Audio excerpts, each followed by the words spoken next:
Peace. This is going to be an energy update for Leo, Scorpio, Virgo, Capricorn, Cancer, and Aries. This energy will be heavily influenced by earth energy, grounding energy. I'm hearing groundbreaking news. All right, Virgo, Capricorn may be significant. So we have Saturn and Virgo. Saturn and Mercury. So there is some form of groundbreaking news that is about to either hit the public or hit someone's front door. Okay. Capricorn, Saturn, Mercury, communication. Okay, someone is growing through or is about to go through a major karmic lesson, a very harsh fate. Okay, and this may threaten someone's stability. This may threaten someone's empire or kingdom. Okay, 18 energy, 9. Um, 9 Sagittarius, Jupiter. Someone is about to travel away, or someone tried to travel away from this karma. Oh, someone tried to get away from this karma, tried to avoid this karma. I'm hearing something about fraudulent. Someone is very fraudulent. Okay. And with Capricorn, Saturn, the authorities may be traveling towards this person as I'm reading this energy. If not, this has already transpired. Well, okay. Yeah, Virgo, Capricorn, I'm hearing groundbreaking news. Groundbreaking news. The authorities traveling towards this person, these people. A harsh fate. Someone may be receiving some sort of threats, or this is like a threat, or maybe these people were sending out threats. Okay, Mercury is about communication. Okay, messenger of the ego. So whomever this is had a really big ego, or I'm hearing I'll never get caught. I'm too powerful to get caught. I have too many resources to get caught. I have too many people backing me to get caught. And I was channeling an energy like this. This is probably like a month ago, to where I was basically saying, like, you never get too comfortable in your power and your status, or around whatever network or environment you're in or at, because things can change drastically. Okay.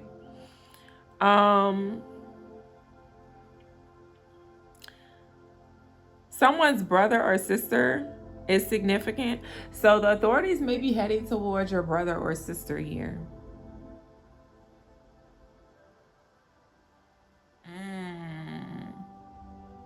Yeah, this is your brother or your sister, or someone you consider to be a brother or a sister. Okay. But yeah, something significant about brother and sister here with this Mercury energy, Virgo energy. You may be watching this. So I'm hearing brotherhood, sisterhood. So this may be a group of individuals who go by like the brotherhood or the sisterhood. All right. Then we have Jupiter. Jupiter energy brings justice, just as well as Libra energy. But this is more so financial justice, material justice, okay? So if there's some sort of fraudulent activities that happen, someone will be compensated financially or materialistically. Something earthy, something you can have, something you can hold, something you can touch, okay? So a tangible item. And then we have this energy over here. Okay, so this is really what's getting me here. All right, so a king and queen has fallen. A king and a queen has fallen, and the queen was taken out first. I was channeling an energy about I think it was like a month ago, where I was saying that the king sacrificed the queen to save himself. But it was all part of the plan anyway. It's giving that this king had to make a tough decision, and it was either him or the queen. And it's giving he gave up his queen. All right. But the reason why this king may have given up his queen is because there was like, okay, there was like some sort of plan, or this king and queen, you know, they were just used to living a particular lifestyle, and the king informed the queen, like, you know, I think we should, you know, we have what we have now, we're good where we are right now, you know, let's take a break from the lifestyle that we're living. Let's heal, let's become better, you know, we're stable, we have everything that we need, let's just stop here.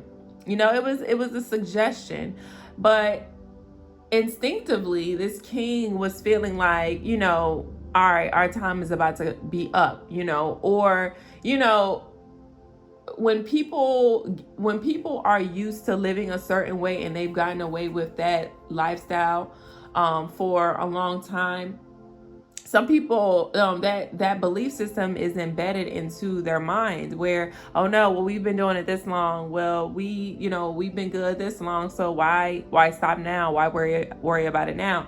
But again, instinctively this king was just like, I don't know, it's something within them was just saying, let's just chill, let's just stop, let's enjoy what we have, you know, however we got it, let's just enjoy what we have and move forward. And that the king wanted to take a back seat and just enjoy the present moment, enjoy the experience, enjoy what all they had already accumulated. But this queen, there was something within this queen that just her ego got in the way, you know, her ego, her thirst for power, her greed, you know, her intentions to prove a point. Whomever she was trying to prove a point to, this meant a lot to her. This meant a lot. This was like her main focus. All right. And because this queen wanted to prove a point, or this queen wanted certain attention, okay, or a certain status or rank, when prompted to do so, she did not follow behind her king. And this is the type of queen that would promote following her leader, following her king, listening to her king, and things like that. This is something that she held on to, a belief that she held on to. But in this particular situation, where the king was like, no, we're not going to do this, we're going to stop this, we're going to enjoy what we have right now, and let's just, you know, this king wanted to go under the radar. Like, he wanted to, and this is specific, he and she, okay? This is definitely a he and she, okay? Masculine, feminine, whatever.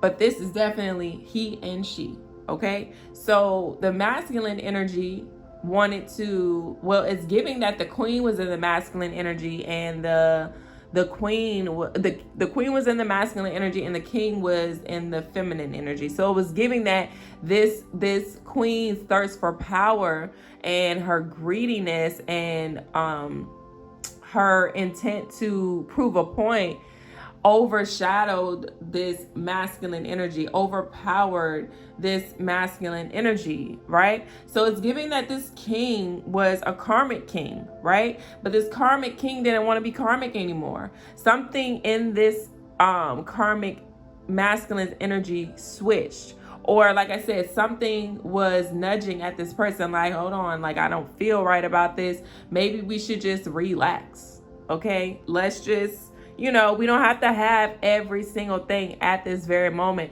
But this queen, she was adamant about, it's giving, this queen was adamant about being in first place. And because this queen was so adamant about being in first place, she did not take into account that a fast life, living a fast life or wanting things fast or quickly, impulsively, without consideration for the future would eventually manifest their downfall. But this king knew, all right? So because this queen was acting out, and it started to it kind of like I said, this king didn't want to be karmic anymore. So they were interested or suggesting that they heal, that they do like some sort of therapy, that they try to do things the right way. It's giving like, we done hit a couple licks, now let's try to use this to empower us. Let's use this to become better individuals, a better couple, a better partners. Okay, let's do this right, because we have been protected for so long, we have gotten away with this for so long. So let's not take that for granted. Let's not be conceited. Let's not play God. Okay, let's make some changes. This queen was not having it. Her ego, she was not having it, right? And then like I said, this queen may have started to act erratically. I'm hearing manic episodes. So eventually, because there was a separation happening between this couple, whereas the king was going one way and the queen was going the other way, which in turn was creating and manifesting chaos in their life already, right? So the queen going against the king, okay? And it eventually got to a point where this queen was just like, you have to make a choice, because this is what I want to do and you're going that way. So, and the thing about it is, this queen doesn't even have that much authority or power, and I say that because this queen was nothing without this king, or would have been nothing without this king. All right. Everything that this queen has, it was a manifestation. It was a conduit of this king's investments, this king's creativity, this king's resources. Okay. Everything was provided by this king. Right. So the queen, once this queen got to a certain level, or once this queen got into a certain network, or met a certain group, or I'm hearing like gained some sort of information, she felt like, okay, well, in a sense, I need you. I wouldn't be anything without you. Like, it's giving that at some point during the relationship, this queen was very, very codependent upon this king, right? This queen did not feel that she was anything without this king, right? She felt like this king was her everything, right? So then there was a switch that happened, and this queen, like I said, her status came up, her status went up, or she got into some sort of network, or met a specific individual or individuals, or had some sort of backing, accumulated some sort of backing, or accumulated some sort of information. But something happened that put this queen in a position where she felt as if she had more authority than the king. So once and this was a test for this couple, but also a revelation, because this king had to see this queen behind her mask, had to see this queen for who she really was. Okay. And the only way that could manifest is if this queen obtained more power than the king, right? If the roles reversed, right? And that's when this queen true self was revealed. Okay. So with that being said, this queen felt like she had more power. So then it was just like, when it came to the king, because like I said, the king started to fall back. The king was chilling. The king was, wanting to become better, wanted to do better, wanted to invest in better things, wanted to do things correctly, because instinctively this person just felt like, all right, we're testing our luck a little bit too much. We are leaning too much on these resources. And he could see something that the queen didn't. And what he saw was that not only was their time about to be up, but he could see. Okay, so this may be someone who is very observant. This person may have water placements, Cancer, Scorpio, Pisces. I'm also channeling Aquarius energy. But this person, this king, they could see in these people that, oh, they are getting fed up with our shit. They're getting fed up with saving us. They're getting fed up with extending their resources to us. And even this king started to notice that people were side-eyeing them. Okay, there may have been information that came back to this King of Swords. I mean, oh, so this is a King of Swords. Oh, King of Swords. Duh. Okay. But there was some sort of information that came back to this King of Swords that he purposely kept hidden from the queen. All right. So what this information was, this even raised this King of Swords eyebrows like, hold on, what you mean by that? Like it genuinely had this person concerned, but this information came to the king first, right? Because like I said, this king had already awakened to what was happening around them, this couple, this partnership, this brother sister. Okay, so this can be a romantic relationship between two partners, but this could also be a brother sister duo. Okay, brother sister duo, or this is a romantic partner. I'm hearing something about sister wives as well. So this may be a polygamous relationship, or this couple practices polygamy. Okay? Polygamous couple, regular partnership, romantic partnership, maybe a marriage or a long-term relationship, brother and sister. But whomever this duo is, they felt like they were the king and the queen. They were like a dynamic duo. All right. So I'm also channeling best friends as well. Best friends. So if this is same-sex best friend, this is basically like, if this is same-sex best friend, one best friend would assume the masculine role and the other the feminine. If this is a feminine and masculine best friendship, then that's that. But yeah, best friends, brother and sister relationship, romantic relationship, okay? Whether polygamous or monogamous. All right, but regardless of the fact, there was some sort of information that came back to the king, okay, the King of Swords, that raised his eyebrows. Like he was already tapping in and tuning into what was happening, observing. He was seeing that people were side-eyeing them. He was seeing that people's energy started to shift. And like I said, they may have heavy water placements, but also Aquarius energy, all right? They noticed this. And then something in there was just like, well, okay, because like I said, this king was moving towards doing the right thing, moving towards this karmic masculine energy may have even been wanting to seek God, or this karmic masculine was like, because redemption isn't heavy in the collective right now, and repentance. Right? Because God is moving through the shadow lands right now. The light, okay, of God is moving through the shadow lands, the shadow realm, and it's highlighting and revealing people's true essence.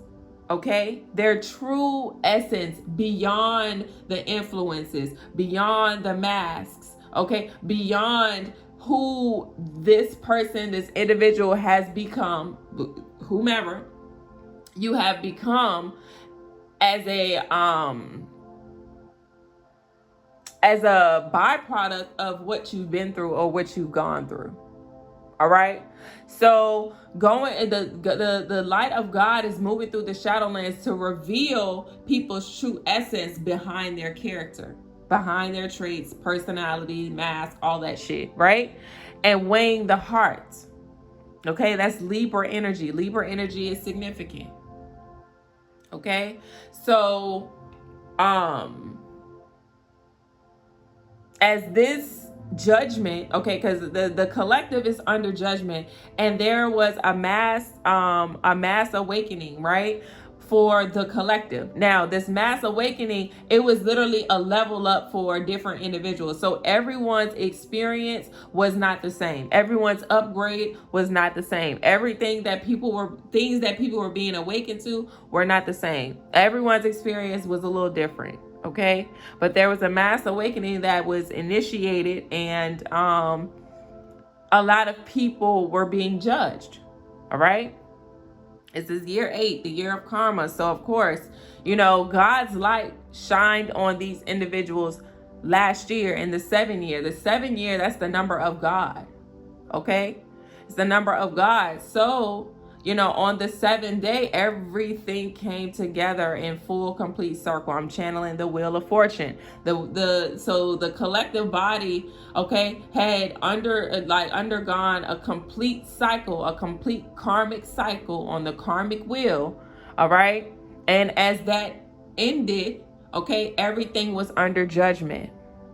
Everyone was under judgment. And we've seen all of that play out this year. People receiving karma, the truth coming out. Like I said, Aquarius energy, and we're in the age of Aquarius, the truth coming to the light, right?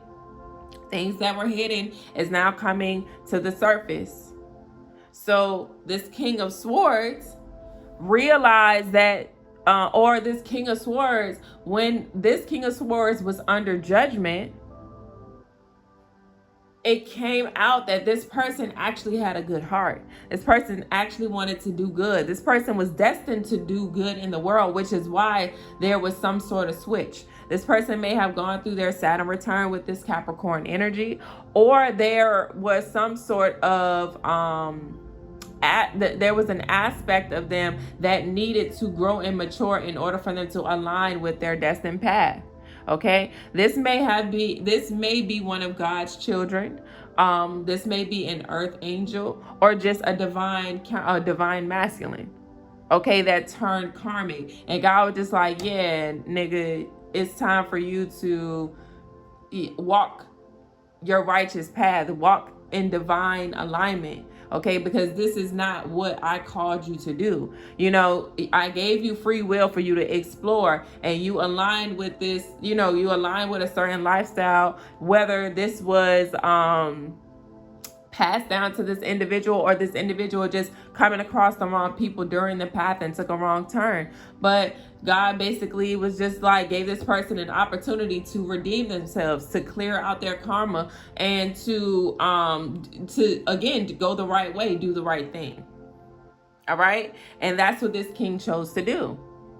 But he was battling whomever their counterpart is, whether it was a best friend, whether it was a sister, or a partner. All right. And like I said, God came through this king's friend, I think. A friend or some sort of associate. All right. But there's a specific individual that came to this king and gave him some sort of insight, whether it was about this queen or about a particular situation that they were in, and was just like, look, bruh, I heard through the grapevine that this is what's happening. This is what's going on. My sources have told me that this is what's happening around town. This is the talk of the town. This is what the streets are saying, bro. And the king was like, say word? Like, are you serious? And bro was like, yeah, like, hey, I don't know what y'all into. I don't know what y'all got going on. I ain't judging you. But y'all might want to chill out, because the streets are talking. And that was enough for the king it was basically confirmation for the king, because like I said, the king was instinctively picking up on, like, yo, we gotta chill, because they just felt it in their spirit, and that was God waking them up. But the queen, oh no, baby, she was a karmic, very much karmic, and wanted this masculine to be karmic with her. All right. Very devilish, very much Jezebel energy. Okay. Very much entity attachment, very much the devil. Okay, very much demon. And I'm hearing like this is a at some point this was a sexy demon. It might be it might be one of those witch bitches, to be honest. A witch that loved to play in some glamour. Okay? Glamour magic. This is the type of feminine who doesn't feel comfortable without makeup, who doesn't feel comfortable without their hair being done, who doesn't feel comfortable without a wig on. Okay? Their natural self, they don't like that. They don't like anything about themselves unless they are glamored up. And feeling like, okay, it's giving that energy, that karmic feminine energy that's just like, that puts themselves on a pedestal, okay? That's heavily conceited, very egotistical, heavily like this karmic feminine does not feel powerful unless she is standing above someone. All right? And her power doesn't exist unless she is standing on top of someone. Because if she did not have people under her, or if she did not have people who look up to her, this queen, this karmic femme would feel like nothing at all. Well, this karmic femme already feels like nothing, which is why she assumes power by standing above people. And the thing is, this is the type of karmic feminine who will undermine the people around her, manipulate the people around her to assume power or to feel as if she is better. So that type of energy, like I said, this queen is or was the type of feminine who would always try to outdo the next person. This karmic femme, she had to be the first to do everything. She had to be the best. Everything was a competition for this karmic feminine. Okay? And it's like this karmic femme would compete with people that she didn't even know. Okay? So not only was this karmic feminine could have been the type of person to compete with her friends, compete with her sisters, compete with her mother, her aunts. This person has a lot of feminine energy around her, but a lot of distorted feminine energy. But every feminine energy that she came across, it was a competition. I have to be better than this person. I have to be. And like I said, this could have been her mother that she wanted to be better than. This could have been her aunts. This could have been her sisters, her friends, and even to the point where people online, where it was like, this person will watch someone's video. Okay, so this may be a content creator. Okay, but it's like this karmic feminine will watch people online and I can do that better. I can pose better. I can wear this better. I can do this better. My car is gonna look better. I can decorate my home better. I can wear this style better. It's like everything was, I can do it better. I can do it better. And if this karmic femme could not outdo another femme, this feminine will go to the extent of go to the extent to try to get this person or this feminine out her way. Even if this is the type of feminine who has an obsessive disorder, okay? Behavioral issues, unstable mind. This person is just unstable as fuck, mentally sick. You could be across the world from this feminine.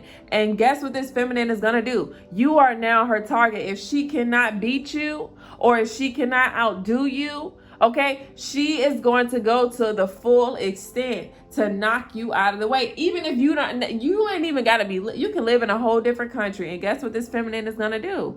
She's going to go through who you follow. She's going to see who you talk to the most. Okay, she's going to monitor the fuck out of you. All right, she's going to see you to who you talk to the most. Okay, she's going to see who's gravitating towards you the most, who is supporting you the most. And guess what she's gonna do? Her karmic ass is gonna try to get up in their energy by way of that. You may not see it, okay, because this person may have you blocked, or they may be doing this from another account, okay, but this feminine will get around these same people, interact with these same people and things like that, get them to, like, you know, it's like this feminine will get them to interact. And then it would go from interacting to a DM message or something of that nature, or, you know, something. And then let's be friends, or we're friends and things like that, or, you know, I'm interested, blase. This is how this person networked, okay? And then she get in their energy and she's like, oh, well, how do you know this person? It's like this person will subtly drop questions, but the question would always pertain to another feminine. Oh, how do you know this person? You know, and then they'll let the conversation rock, and then they'll be like, oh, well, you know, what about this person? Okay. And for some people who have the eyes and ears to see and hear, if the eyes to see and the ears to hear, okay, and they're spiritually in tune, they already knew what type of energy that this karmic was in and rejected her. And Lord knows this karmic feminine does not like rejection. So guess what? Now you on her hit list. Now you a problem. Now, all right, this person would get distracted by destroying the person that rejected them. Okay, that they'll be distracted for a little bit. Right now, you're their target. And once they get you out the way, or once they formulate a narrative about you, then they come back to the original person. All right, well, that didn't work, so now let me find something. And as soon as they find the right person, okay, and there are specific people that would align with this karmic. And the only energy that can align with this karmic is a karmic masculine, an insecure masculine, a masculine who also has something to prove, a masculine, a distorted masculine who also competes with feminine energy, who wants to embody feminine energy, down low men who want to embody feminine energy, that type of nigga. You know what I'm saying? And this karmic feminine knew it, because whatever entity was attached to them or whatever spirits were in them could easily manipulate the mind of a distorted masculine.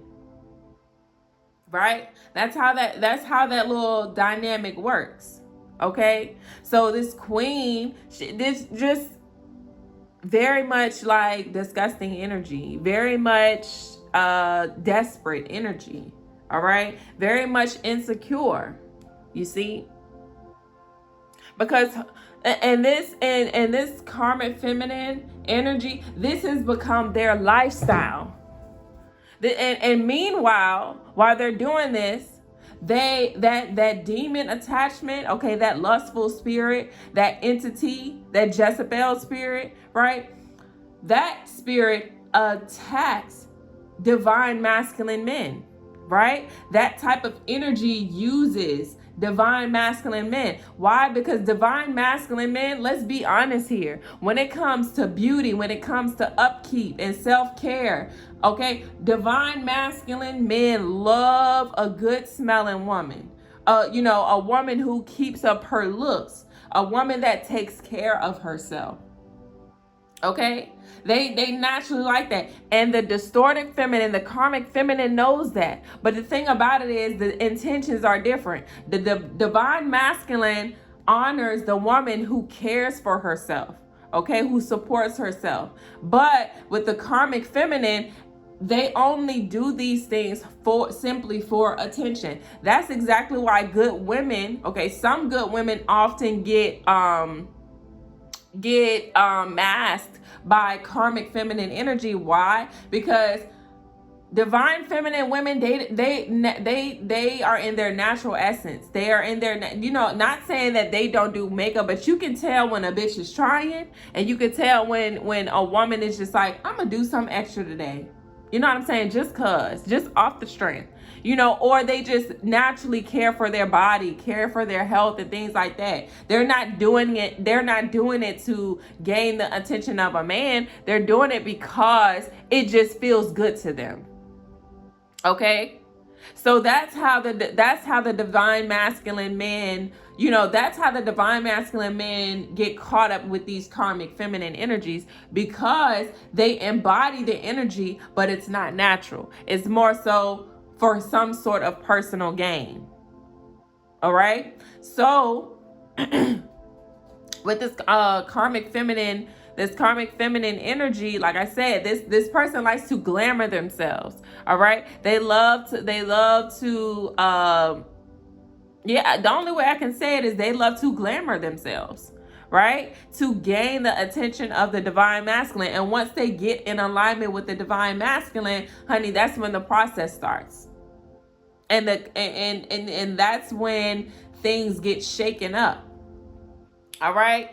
And these karmic feminines get in the divine masculine energy, and like I said, they use them.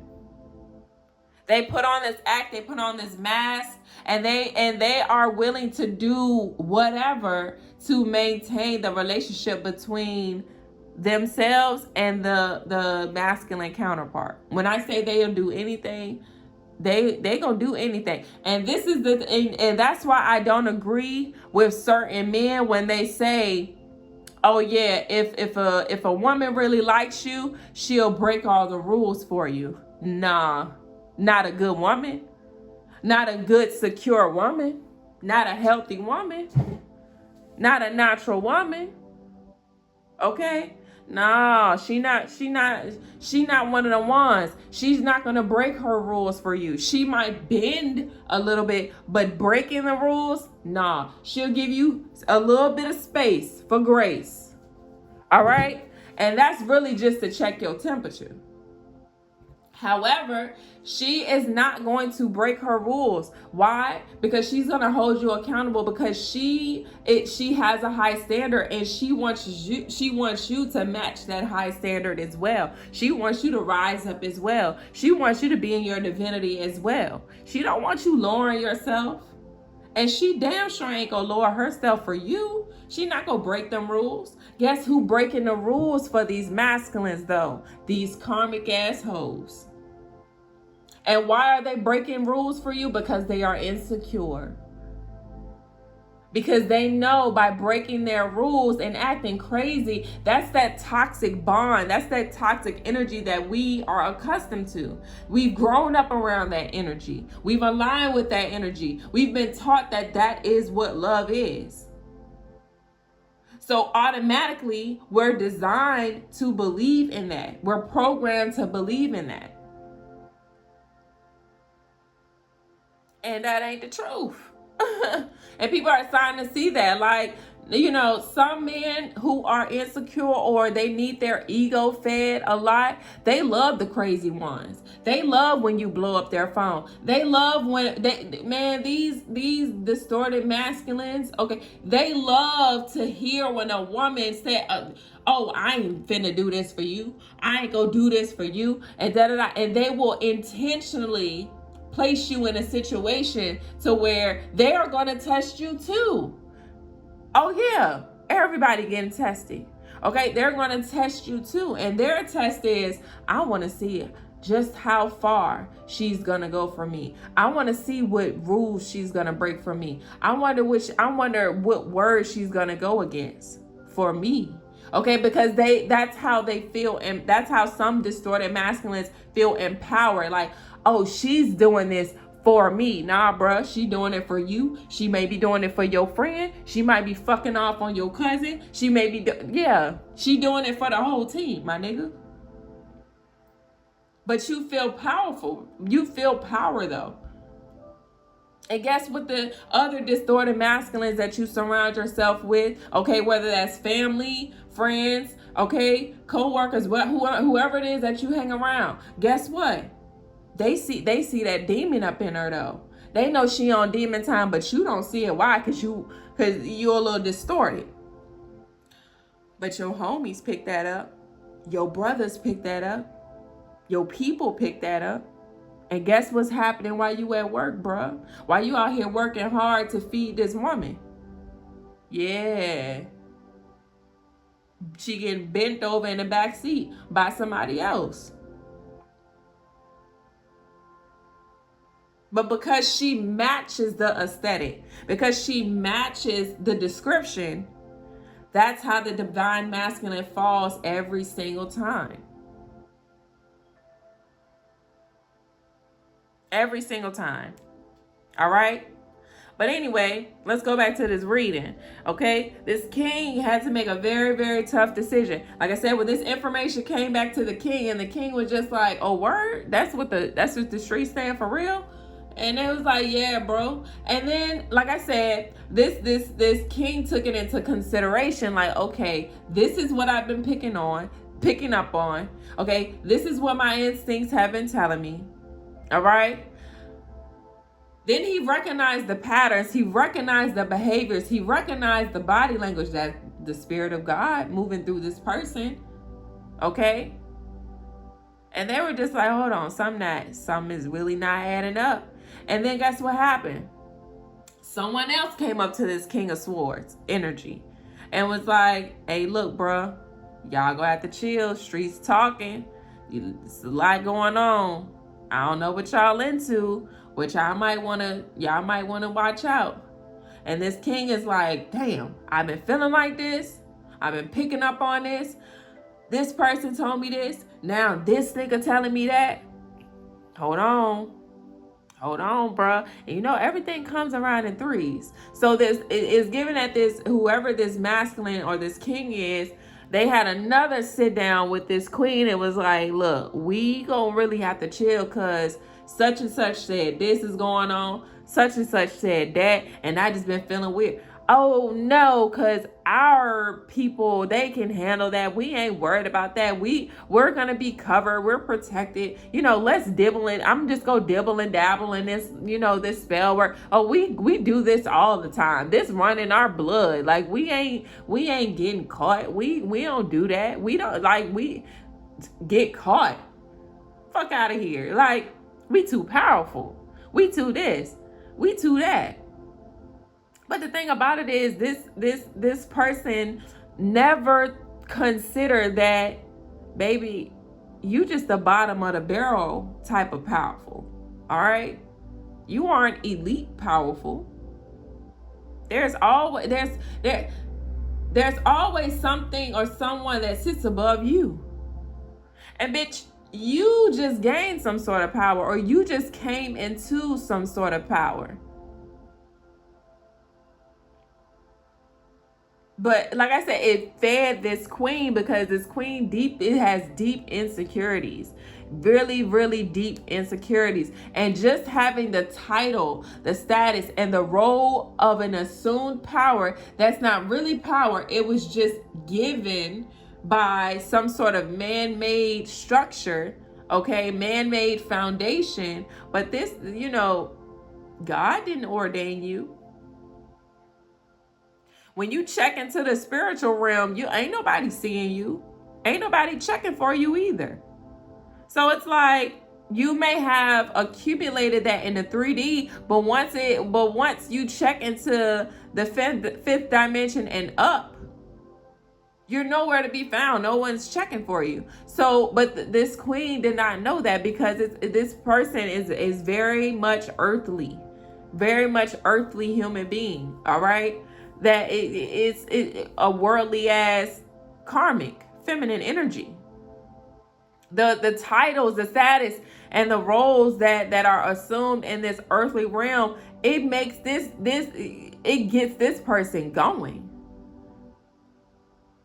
And whomever gave this person this feminine energy, the power or the rank or the authority, this queen celebrated for a while. This queen over celebrated, right? But they celebrated because it's like, ooh, I've made it to this level. I've gotten this rank and I've done this. But that was man giving that to you, though. You know what I'm saying? So it's an illusion of power, okay? An illusion of power, right? So yeah, this person, they just felt like, oh, well, no, my family is the best.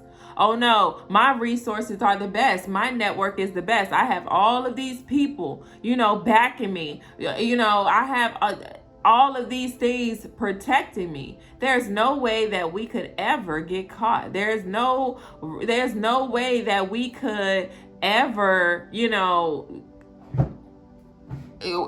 can't be judged. We can't be touched. We're all powerful.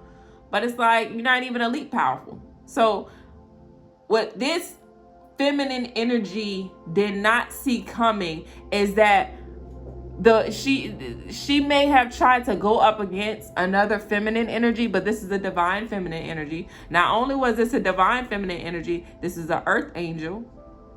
Not only was this person an earth angel, they were highly ranked in the spiritual realm. Not only that, this feminine energy is tied to an elite family. This feminine is of royal blood and comes from an elite family. This karmic feminine didn't know that, though. That this particular person that they decided to go up against, right? Because of how this person looked. Because like I said, this distorted feminine is used to glamoring themselves up. Okay, looking and appearing and presenting themselves in a certain light. Okay, dressed up, makeup done, hair done, whatever. And this divine feminine may have just been very lax, like very minimalistic. Okay. And because of the physical appearance, okay, Taurus energy is significant. Because of the physical appearance, okay, or the worldly material possessions that this feminine had, okay, it made this person feel like, oh, they ain't even got shit.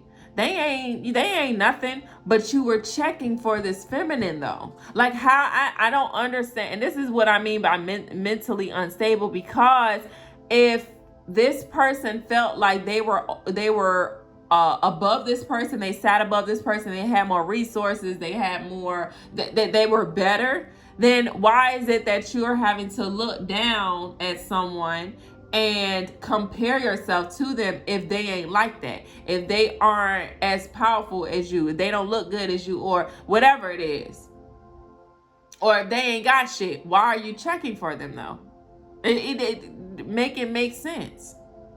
So to me, that just says that you are not who you say you are, because someone who sits above all this earthly shit, someone who actually has a high rank, who has a high status, and they're not looking below unless they are looking below to support, to assist, to communicate, to network, to bring people up, to build with them, and things like that. That's the only way a high-ranking individual will ever look down.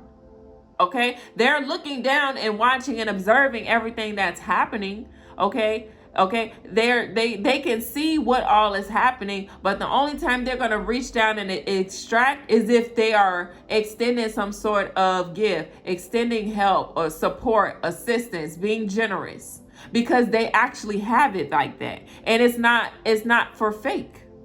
It's not false. So if you see this king's energy, right? This king, once this king started to awaken to what was happening, this king was just like, hold on, y'all actually might be right about this shit. Y'all might actually be on to something. Look at his face. He's sitting there contemplating like, what the hell did I get myself into with this karmic ass bitch? Yeah. What the fuck? And once it came down to it, all right, This person may have gotten some sort of alert, okay? But this alert was a little bit bigger. This alert came in secret, in private, when no one was watching. What I say, Capricorn energy, Saturn energy, them people. That, because like I said, this king, they felt it first.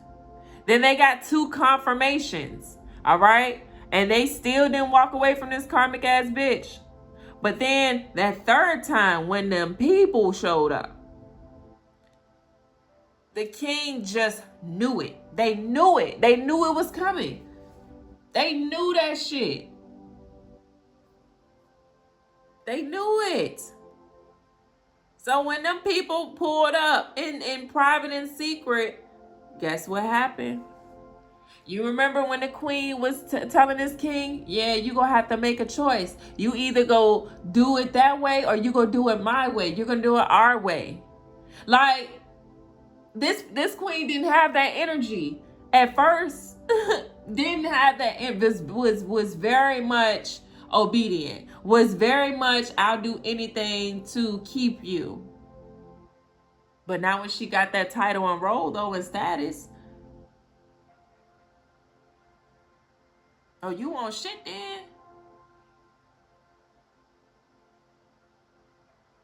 My way or the highway, my nigga.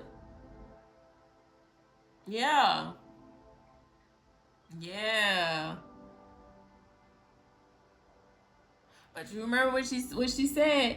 You either gonna choose your way or my way. When them people pulled up, the king realized, damn, she was actually right. My way or her way. My way is safe. My way will get me out of whatever the fuck this is. But your way, oh, that's a little too risky. And we already been taking risks. And I already told this bitch I wanted to chill. I wanted to do things the right way.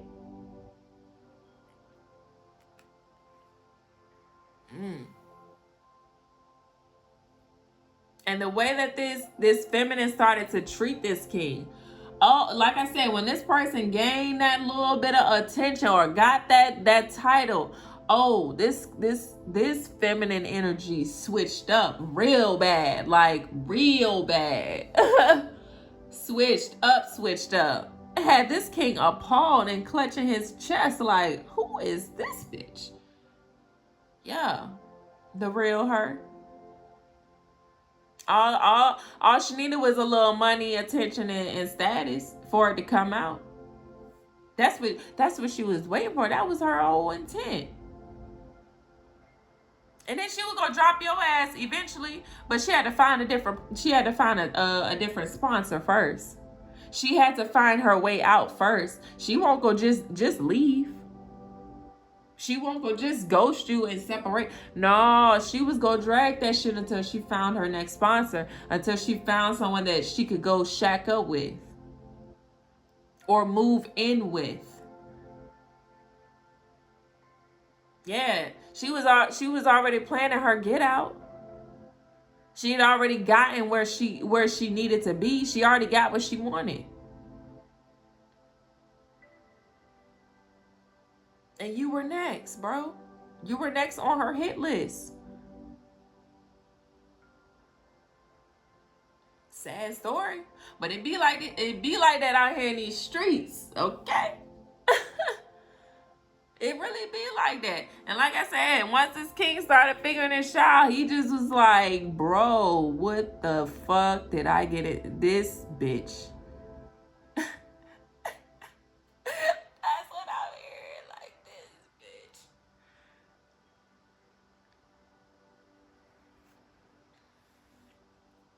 King had to make a hard decision, a hard choice. Well, honestly, it may have not been that hard.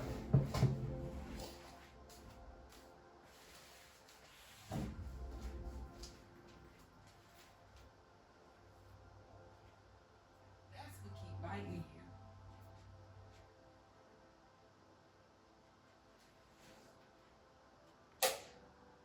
you.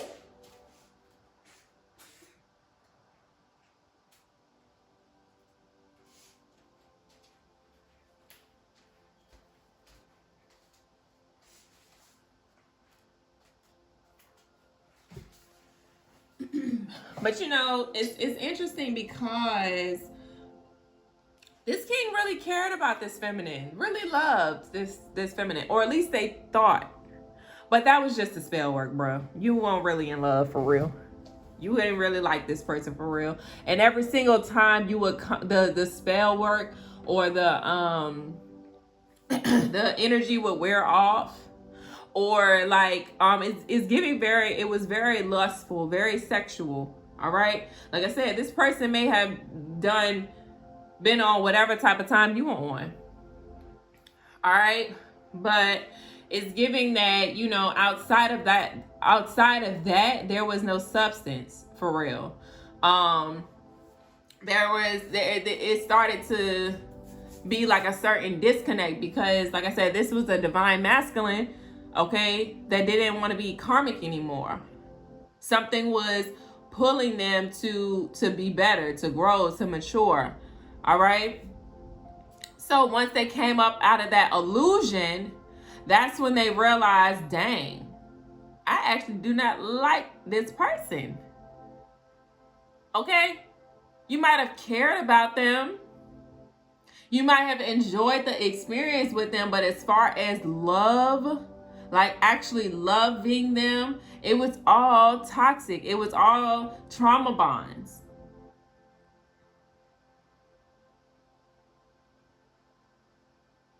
It wasn't love.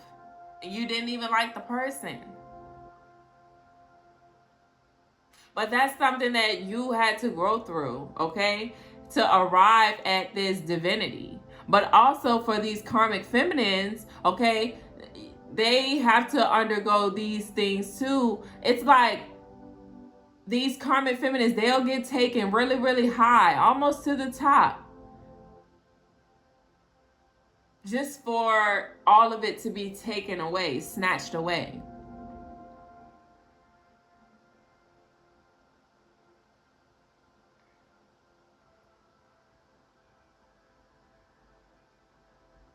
So this king, right? Once them people pulled up on this king and now this could be spiritual authorities, but this could also be physical authorities. This king had to make a choice in the spiritual realm or in the physical, but we know whatever happens in the spiritual is going to transition into the physical. However, if something is happening in the physical, if energy is manipulated in the physical that did not start in spirit, it's not gonna go back up to the spirit and translate that way. That's not how it works. Okay, but yeah, and the thing about it is, some people, again, illusions. When people are in the 3D manipulating energies and things like that, and it gets sent up to the spirit. Please understand that shit really ain't what you think it is.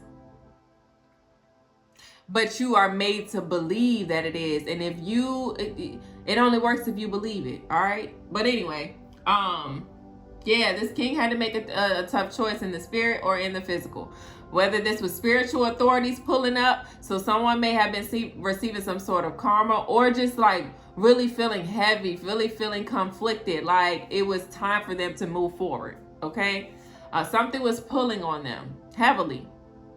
But also, this could have been physical authorities that pulled up, and this king had to make a decision, and that decision was, like the queen said, you choose your way or you choose my way. And the king said, well, bitch, you dragging me? You don't care about me. You don't want to listen to me.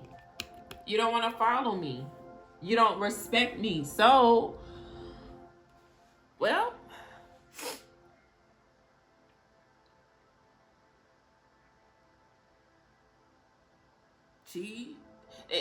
it's like she tried to sacrifice you and ended up getting sacrificed herself. She lost her gamble for power and may yet lose her head, right? So whatever ranking or whatever, whatever was gifted to this distorted feminine, that was snatched up. If this feminine had any spiritual gifts, snatched up. Is this feminine, all of the money and whatever this person took or was taken or being greedy about and didn't want to walk away, yeah, that got repossessed, that got taken, okay, got kicked out maybe. Something about social media, okay, something about social media, someone losing access to something, or just not having the energy to content create. So the energy is being extracted from them, drained from them. And may yet lose her mind, or you lose her head. This person may be spiraling. Like I said, it's giving like this person is having like manic episodes and things like that, or they're just quirking the fuck out because they're trying to figure out, well, why is all of this happening? Why is, you know, this being, why is there, this person is losing energy? Because like I said, this might be a witch bitch. Their whole life depended upon their spell work working, their manipulation working, their lies working, their resources working.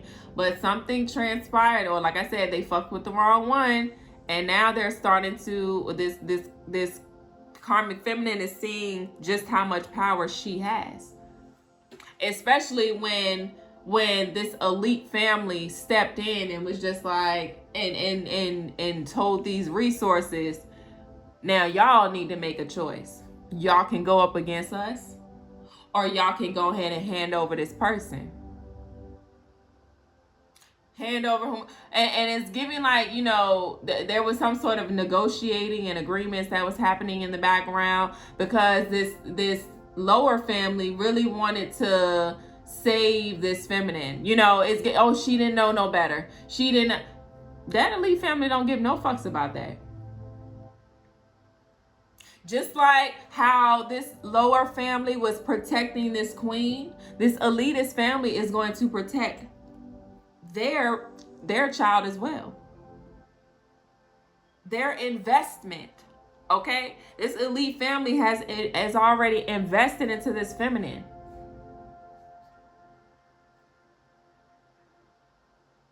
Yeah. So, and that's an investment that they are willing to maintain and keep. And they realized that this lower family was getting in the way of that investment. Yeah. So this lower family really was fighting for this queen. And not only were they fighting for this queen, okay, because they saw this queen as being their next up, right? Their next up. But nah, this elite family said, yeah, nah. Tell that little bitch to sit down. Dang. Dang. That's insane, okay? That's insane. But anyway, yeah, she should have sat her ass down. And then it's like, the multiple warnings was sent out to this queen, but not only to this queen, multiple warnings were sent out to whomever this queen was connected to.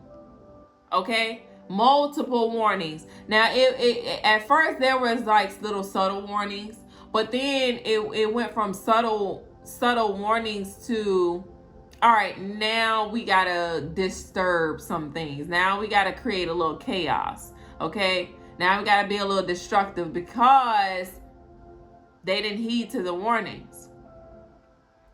And even then, this family or this queen, okay, once they were given these warnings, right?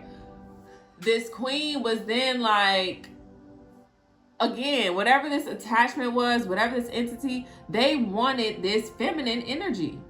And was using this queen as a means to get to her.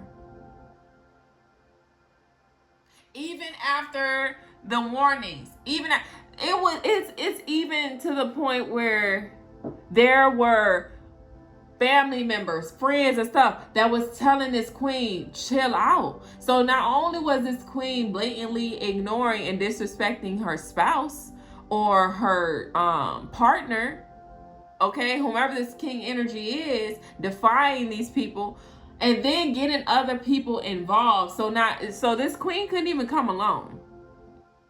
Okay, this queen couldn't come alone. So again, people who were unaware of what was going on, yeah, remember I was saying that this person sits on social media.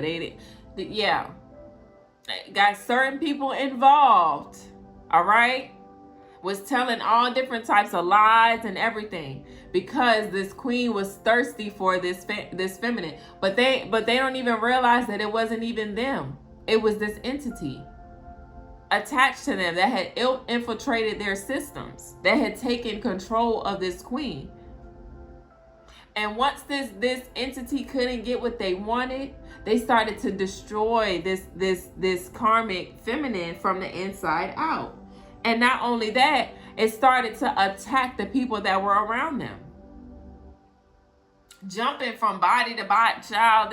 This entity was very like erratic, jumping from person to person. It's like whomever this person would go around, okay, the child, that them spirits was just jumping around, child, jumping around.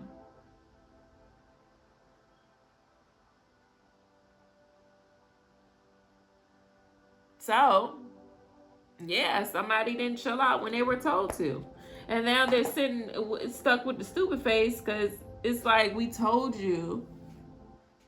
Nah.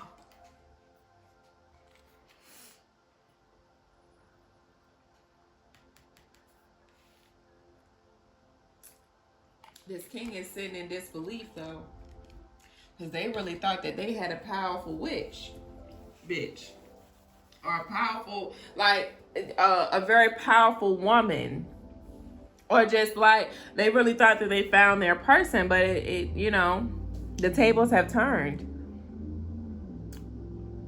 But yeah, this king had a very tough choice to make, and they made it. They made it. All right, so I'm going to use my cards, get a few pulls. I want to try to keep this under a certain time, but once I get started with these reads, I just, yeah.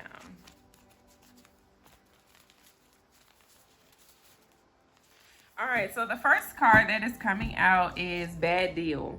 Someone made a bad deal. Someone made a bad deal, and it's giving that with this King of Swords, they made a bad deal by working with this queen, but this queen made a lot of bad deals as well by going up against a feminine energy. Like I said, this is the type of queen that goes against a lot of feminine energy, but this person just so happened to go up against someone who was really like that, you know. And this person, this feminine energy, like I said, is part of a royal bloodline or comes from an elite family, and this karmic did not know that. And if they did know that, it's giving that this karmic feminine took that as a challenge. Like, I bet you I can take out this elite family member, or I bet you I can go up against this person and outrank them or snatch their crown from them and things like that.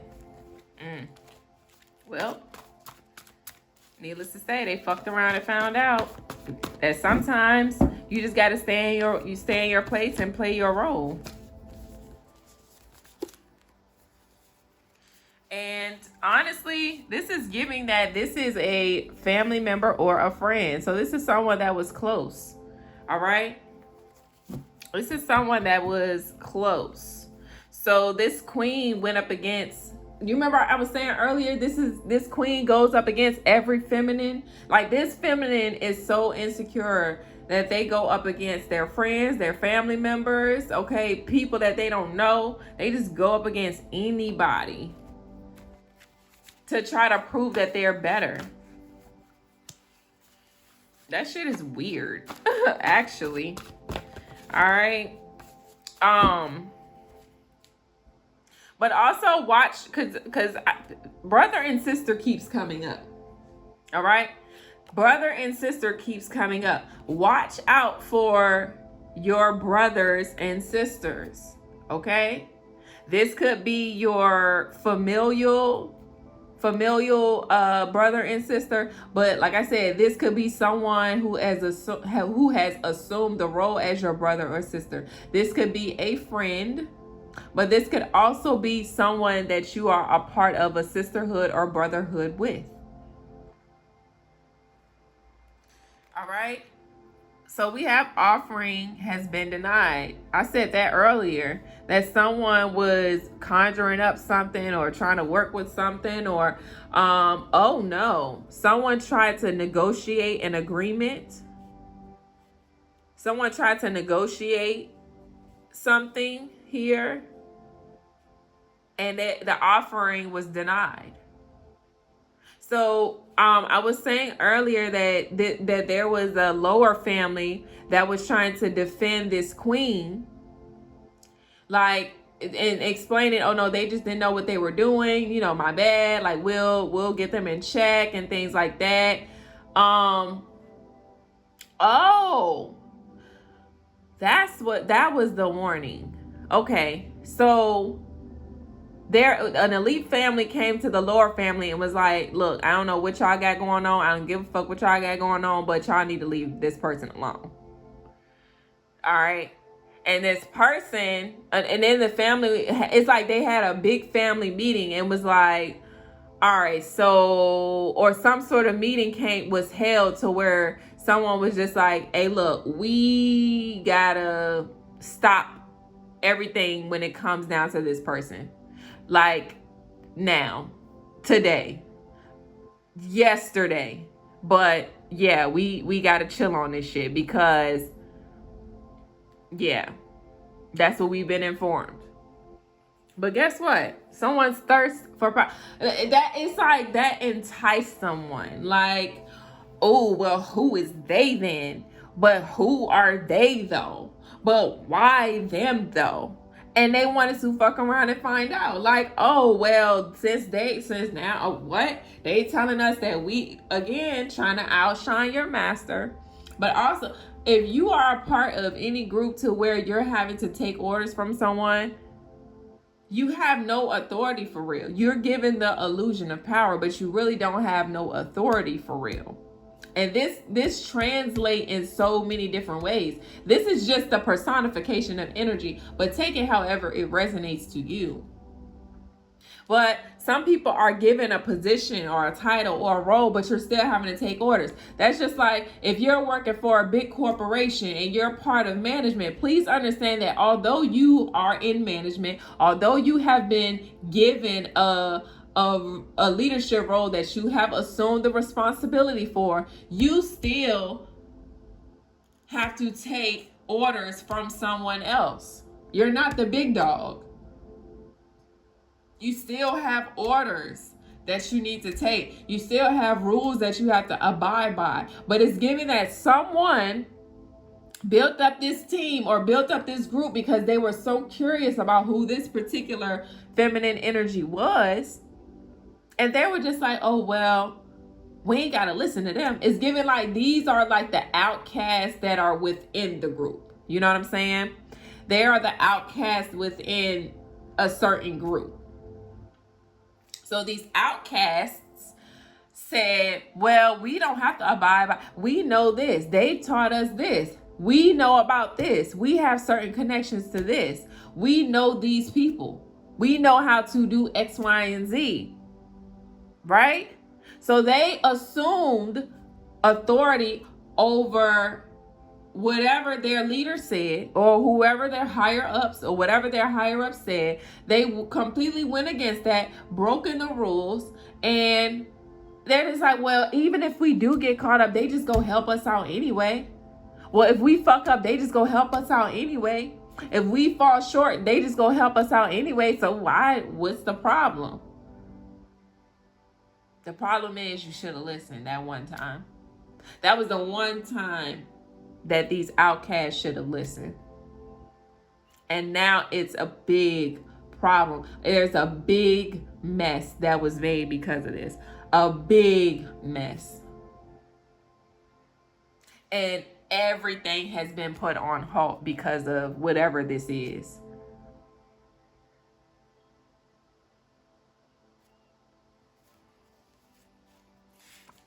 Like I said, they should have listened to their master. They should have listened to their leader or whoever it was. They should have listened. But they formulated this group and decided that, oh no, we still gonna try, because what if we do succeed at this? Do you not know what it's given that someone wanted to take out, the head honcho. All right. Somebody wanted to take out another leader in hopes that, oh, well, we're bringing back this person's head. Oh, well, we were able to snatch their crown off, and now we're bringing it back to you. It's given that these outcasts wanted some sort of validity, but they also wanted to rank up. And they were hoping that, okay, if this person is so off limits, if this person is so high profile, if this person is so elite, if we're able to take this person out, where would that put us? Like, that's some big shit. All right, it's big. All right, it's some groundbreaking news, though. That's some groundbreaking news that's really about to come out. All right, because whomever this individual is, okay, we have master teacher, and then we have Christ. Okay, whoever this person is, they have been marked by Christ, or they have the mark of Christ. Okay. Yeah, they have the mark of Christ. And that's what these outcasts wanted. Like, what? We could get that person gifts. We could bring back their head. We can snatch their crown. We could do all of those things. What? What if we pull this shit off? What is this gonna mean for our family, though?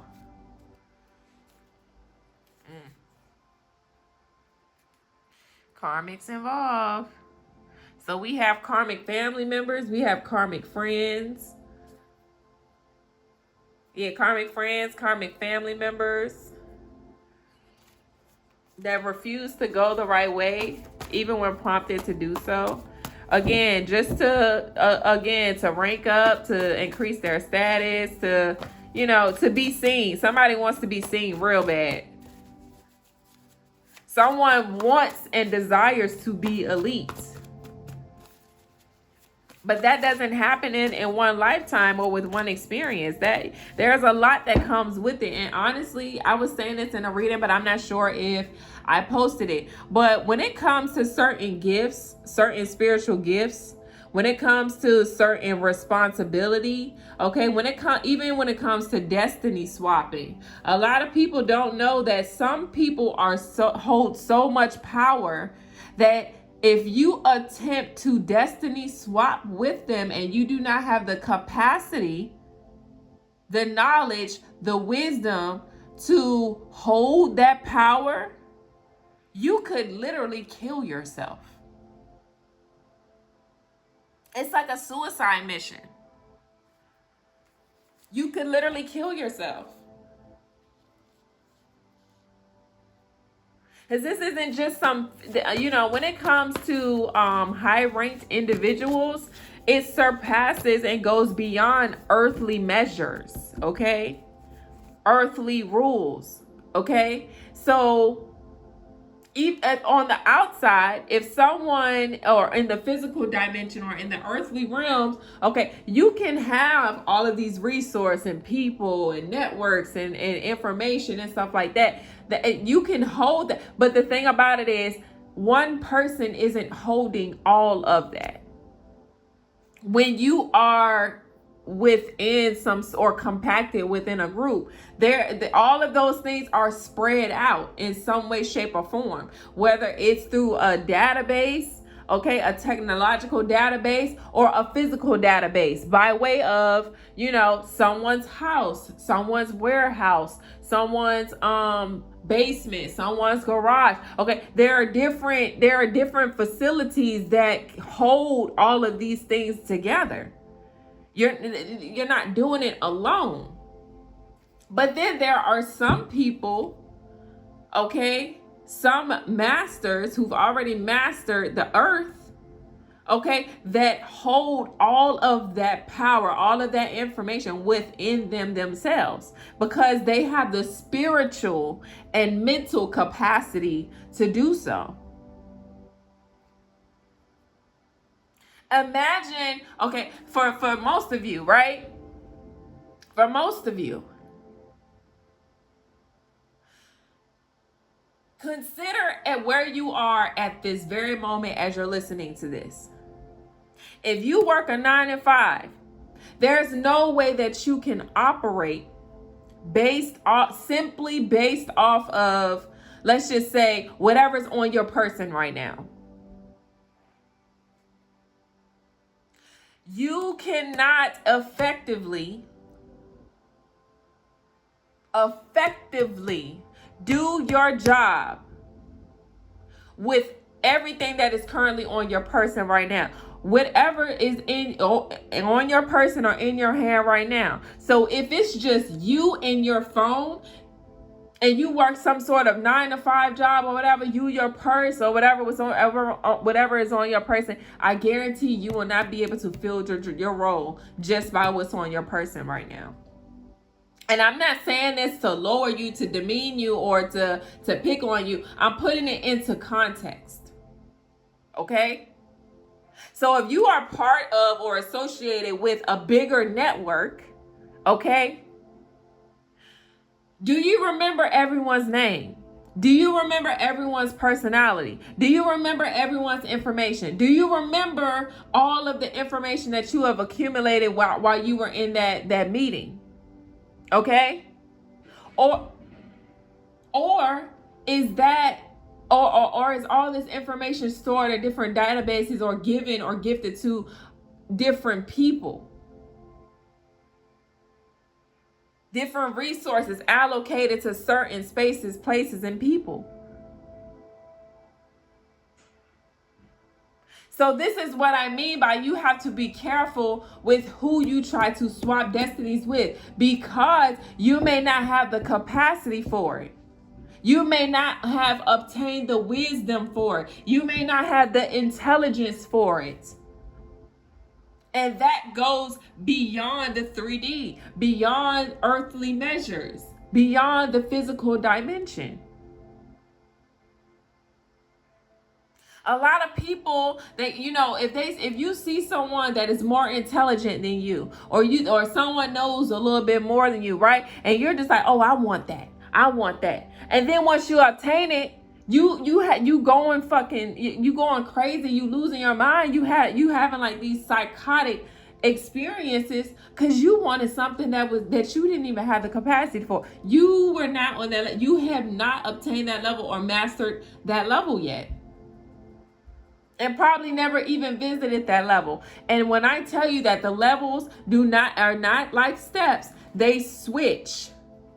So I was saying this in a video. If you are a life path 7 and you're mastering the level 7, you may be the type of person that has already been to every single level already, and you ended your cycle at level 7.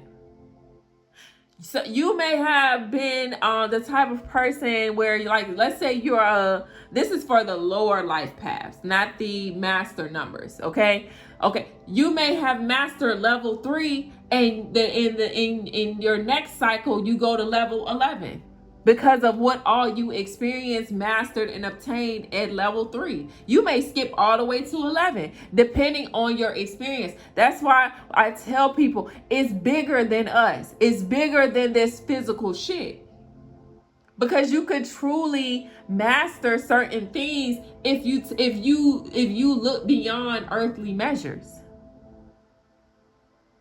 You can make it to level 33 and descend all the way to level 1 and have to master level 1. Because there is something that you were supposed to master at 33, and you may have gotten distracted. You may have taken the wrong road. You may have not listened. You may have not taken heed, and something may have been extracted or stripped away from you. Because and when you are a master 33, or you're at the level 33, there are certain things that you know you're not supposed to participate in. You know that there are certain things that you're not supposed to do. You've obtained a level of wisdom and consciousness to know that you are not supposed to be mingling with certain things. Right?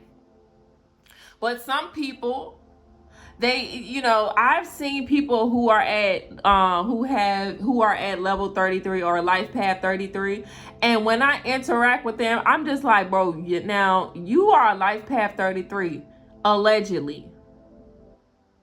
Why the fuck are you even engaging with this type of behavior? No matter what you're trying to manipulate, no matter what you're trying to provoke, no matter what you're trying to do or whatever your intentions are, you know for a fact that this isn't something that you're supposed to be participating at that high degree, at that level. Until it gets stripped away from you, and now you in this, you're back at life path 4 or some shit, trying to master level 4, because whatever it is that you engage with, mingle with, it was strict. You basically, the lesson that you learned in another experience, you and mastered in another experience, you completely went against that. I guess assuming that you had the power and authority to do so, now it's stripped and taken away from you.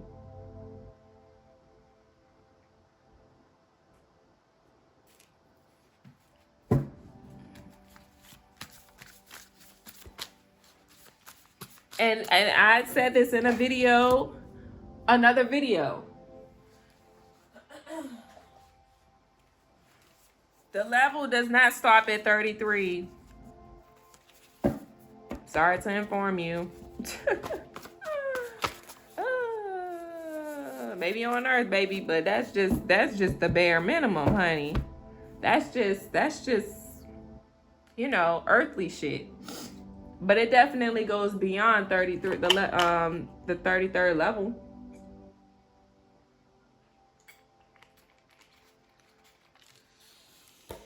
But all right, so we have, what did I say? Them boys visited this king. Someone with more authority and power. This doesn't necessarily have to be the actual authorities, but for whatever reason, this was, I don't know, I'm picking up that this was something that happened spiritually and physically. Someone may have had a little visit, and this visit may have been from something that may have been unusual or off. But honestly, this person may have not even picked up on whatever this engagement was.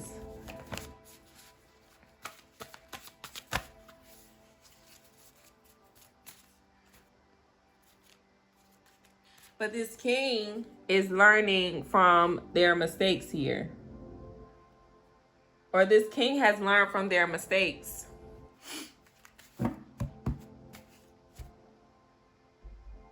And because this king has learned from their mistakes, they are now ready to align with their kingdom spouse or their kingdom family. Like I said, someone doesn't want to be karmic anymore. And this may be someone who is viewed as like the life of the party, or someone who is like, whenever this person or people show up to parties, they're just like, oh yeah, we know y'all already have fun. We know that y'all are, on the same type of time that we're on.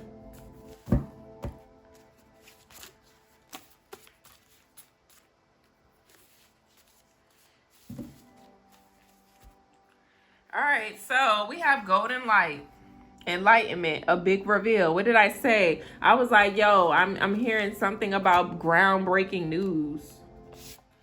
So something may be broadcasted on a some sort of channel or network. And it's because someone collection. Someone is being collected, picked up.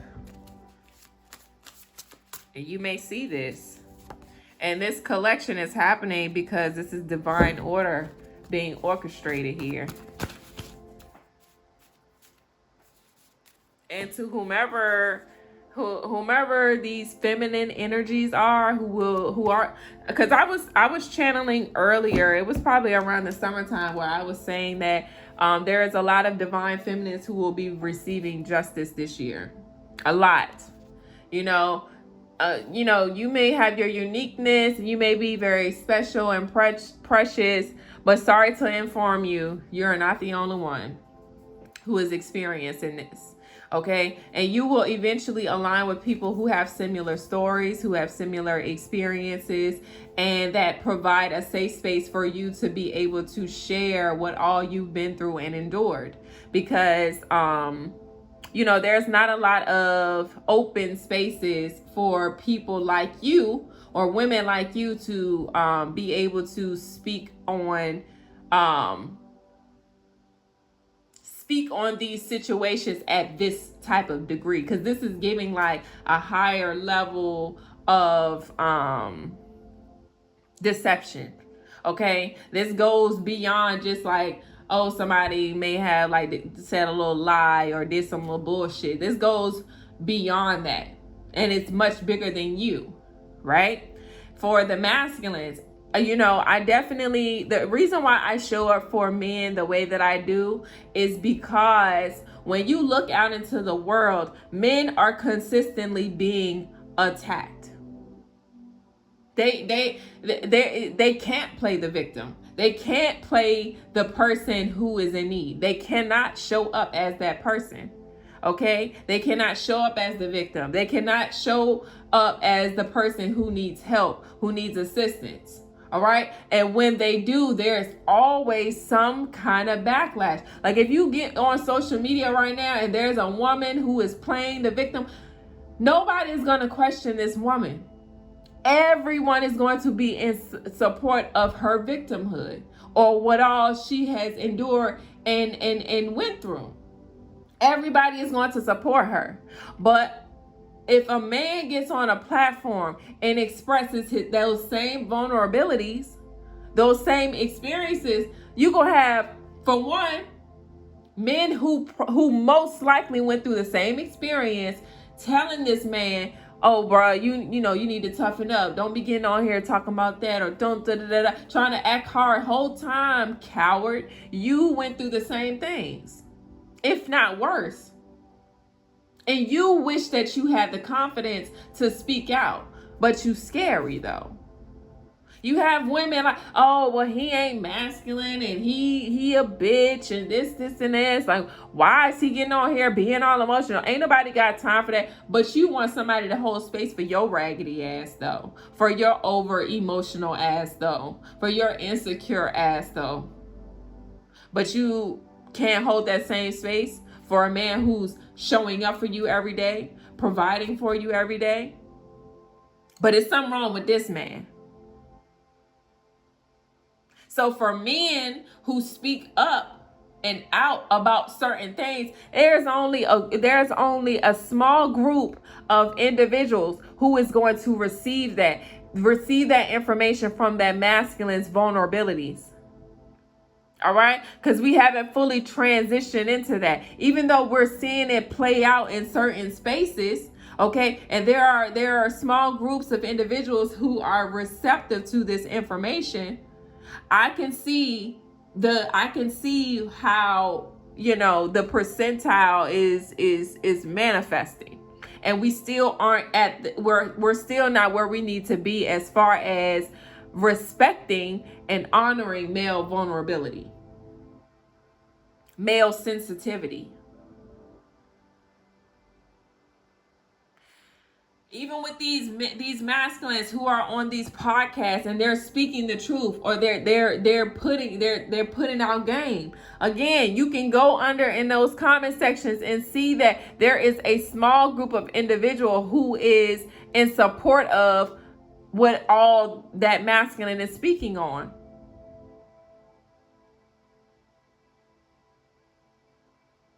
But let a female or let a woman get out here and speak up, though. And people are, I try not to get into politics, but everything in this earthly dimension is about politics. It is what it is, all right? And I overstand the presidential election. I do. All right? However, when it comes to teaching, when it comes to being able to interpret information, when you look at it on a global scale, there are so many women and feminine men, okay? Look, there's only two groups of individuals who would have voted for that woman. And that is the karmic feminines and the feminine men. Okay? Now, when we look at that, when I hear, like, I'm listening to different conversations, okay, and I'm hearing, like, actually around and listening to people's conversations about this election, and they're just like, well, we don't understand why everyone is voting for this person who the whole world at some point in time was against. Well, everyone was against Christ at first. Was just using Christ, right, for his abilities. But then there was a lot of people who worked against this person. Didn't really know about Christ. Didn't really seek to understand Christ, right? Until everyone started falling ill, until everyone needed healing, until this entity rose and resurfaced from nowhere, resurrected, right? I spoke on this on my Instagram. This was about maybe 2 or 3 years ago. And I posted this information and everybody was looking at me like I was crazy. But now look at the world now. That whole United States was lit up red. Aries and Scorpio energy has been heavy in the collective energy body. Aries, Scorpio, Mars energy, red. I've been telling y'all for years, if you are new, then you may not know. But for people who are revisiting, they knew that I was speaking on this 2 years ago, 3 years ago. And now full circle moment has come about. Okay, I spoke on a lot of shit.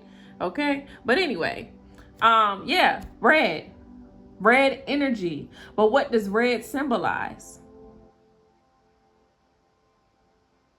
Destruction. Okay, lust,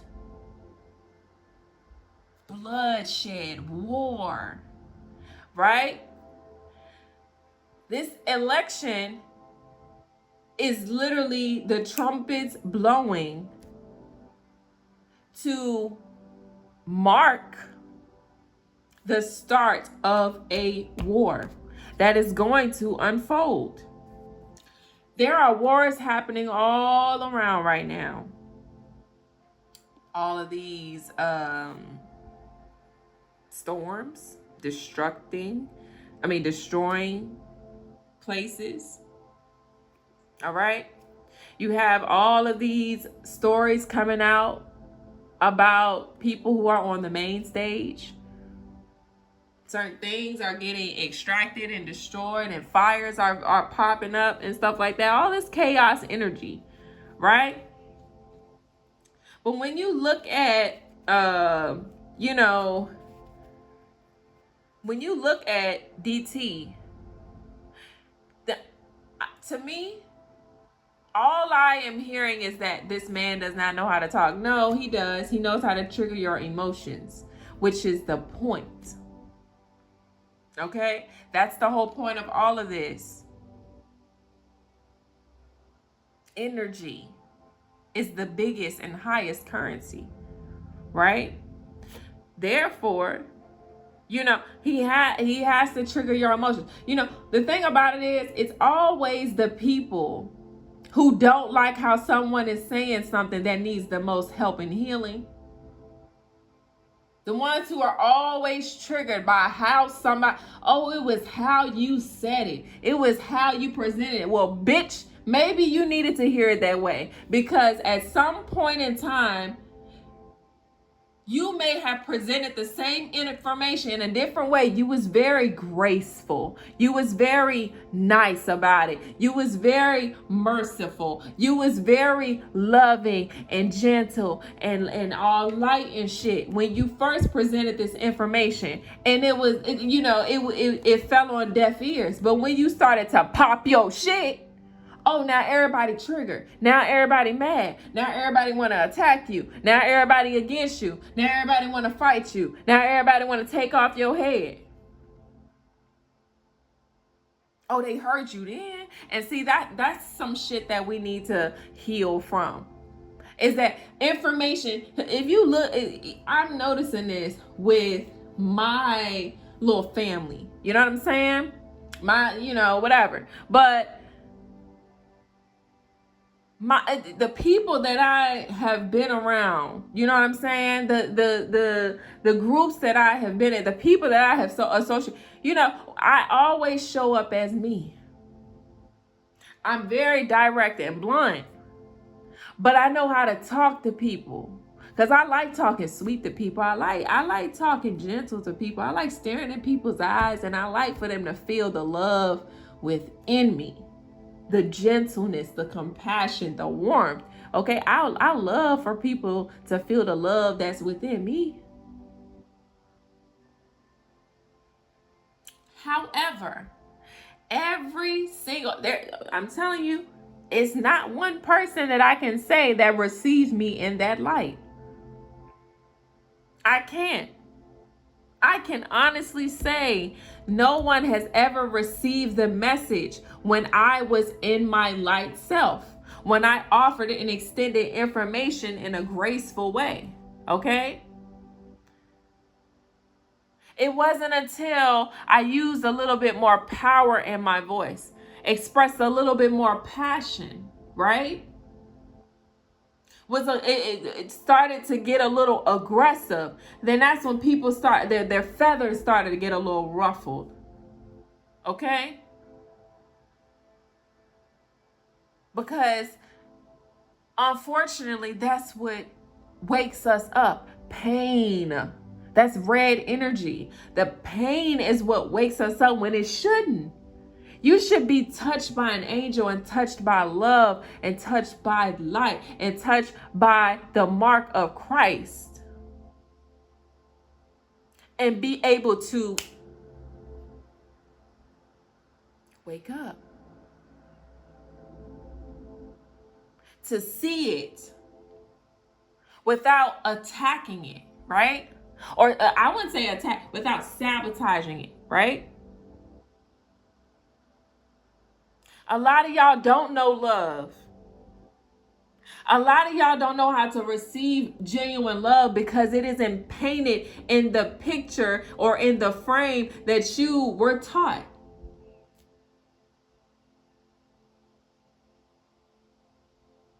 Because the real love go outside the lines, outside of the borders that you are used to being boxed into.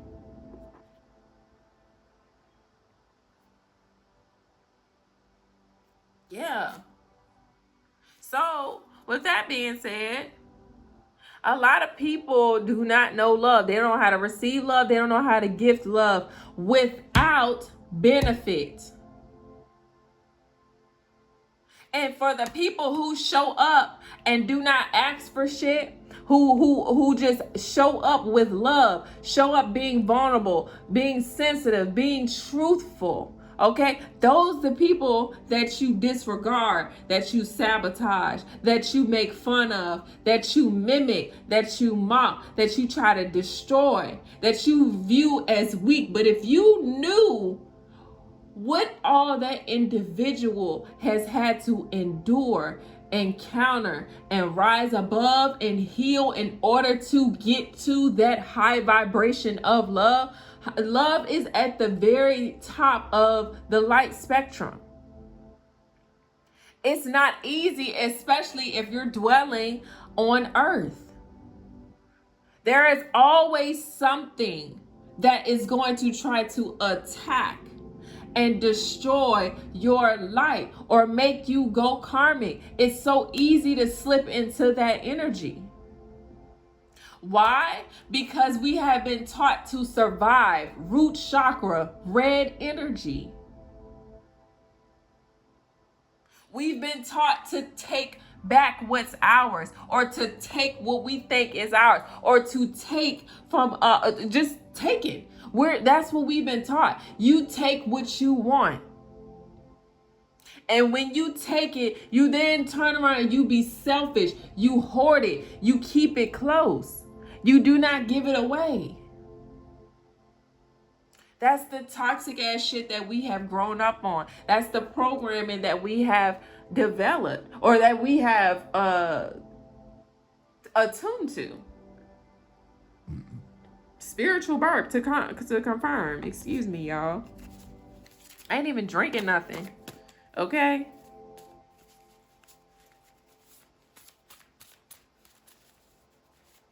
But yeah, man.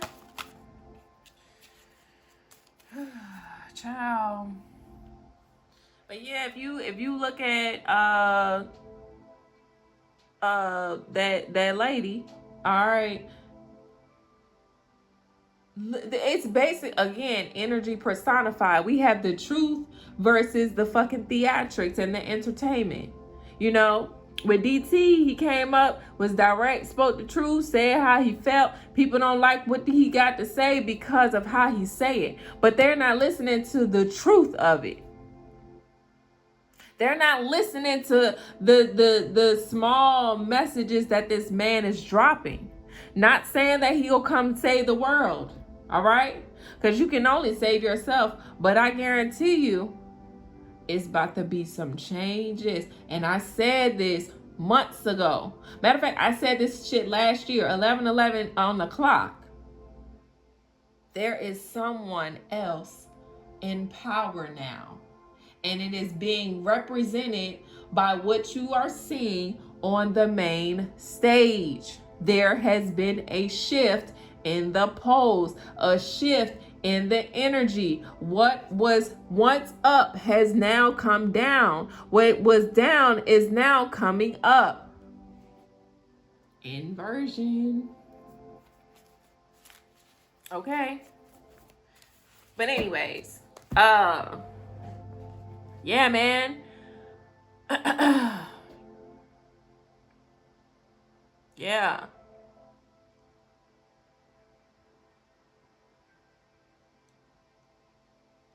One side represents the truth, and the other side represents chaos, death, destruction, okay?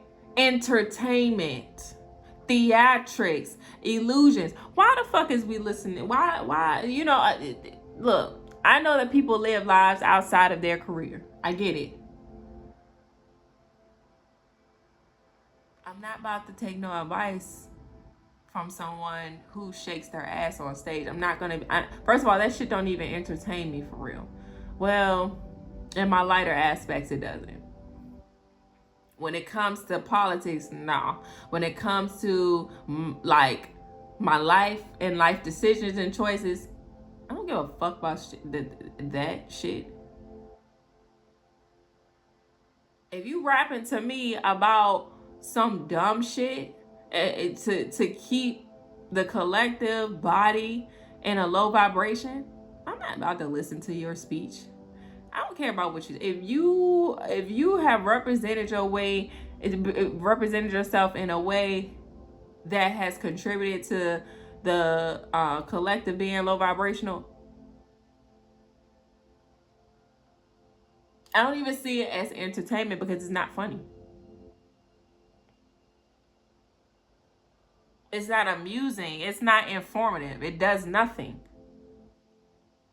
If you're entertained by that, or if you're the type that's like, oh yeah, she got all these people, you're dumb. You have a low IQ. And I usually do not call people dumb. Or it is what it is, bro. Some of y'all are really dumb, and you have a really low IQ. And as much as I would like to say that it ain't your fault, you know, if you can get on the phone, you can, you can do some things.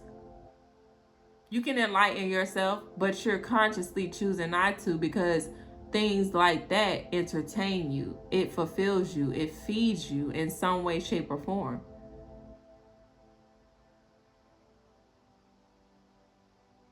That's your business, though. I mean, it is what it is. But getting back to the story, child. I mean, not the story. Getting back to the damn this king, honey. This king heartbroken. This king is heartbroken because when it comes to men don't like to waste money and resources. They don't. Masculine men are very frugal. Okay? They don't like to waste things that is naturally within them. So if they consciously choose to invest in you in some way, shape, form, or capacity, it's because they see value in you, they care about you, or there is something attached to you that this masculine deems worthy enough for these resources to be invested. So being that this king invested a lot into whomever this feminine was, okay, and it may have all backfired or fell apart for whatever reason, they're heartbroken about it. And this king, okay, this is a middle-aged man here, all right? Mercury, Virgo energy, it aligns with middle-aged men. Okay, it resonates with middle-aged men. All right, so this is someone who is in their 30s to early 40s. Maybe they are about to hit their 50s.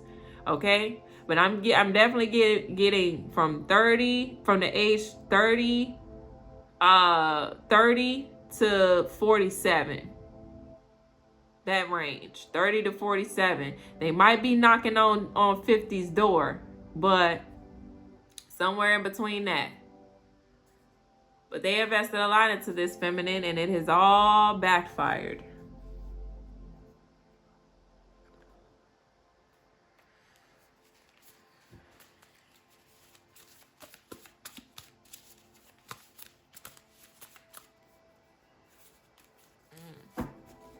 All right, so we have mirrors. So something about mirrors is significant here. All right. Someone's trying to astral project to this king. This king may have separated himself from whoever this feminine is, and this feminine, what I say, with the witchery. But this feminine may be trying to astral project to this king, trying to be a monitoring spirit. All right, and she may be trying to come through a mirror, but I was getting heavy energy or downloads about there's a lot of people that's going to be stuck in a mirror. A lot of people will be stuck in a mirror. So that could be personified as this being actually stuck in the mirror, as in losing their mind, because that was what was coming out, losing your mind. Okay, not being able to touch back down to reality or get back in contact with their avatar body, crashing out. This person may end up on the streets because of this. Due to this person may fall victim to some sort of drug addiction. All right, and you may see this person wandering on the streets, and if you laughed, you need some healing, because that shit ain't funny. I know karmic energy can be very triggering. It can be very annoying and frustrating. However, when you look at it from a higher vibration, that's just another source or another energy that is weighing down the earth. So it's bigger than what all you have experienced and what all you feel towards these karmic energies. Okay, because if the person is stuck in karmicville and they then lost their mind, they're out of touch with reality and they aren't in their body. Okay, that's just a dead source. Okay, and that's not good either. It's not. Y'all be wanting people to get their karma so bad, and y'all want people down bad so bad. But again, when you look at it in a higher perspective, that shit is not a good thing.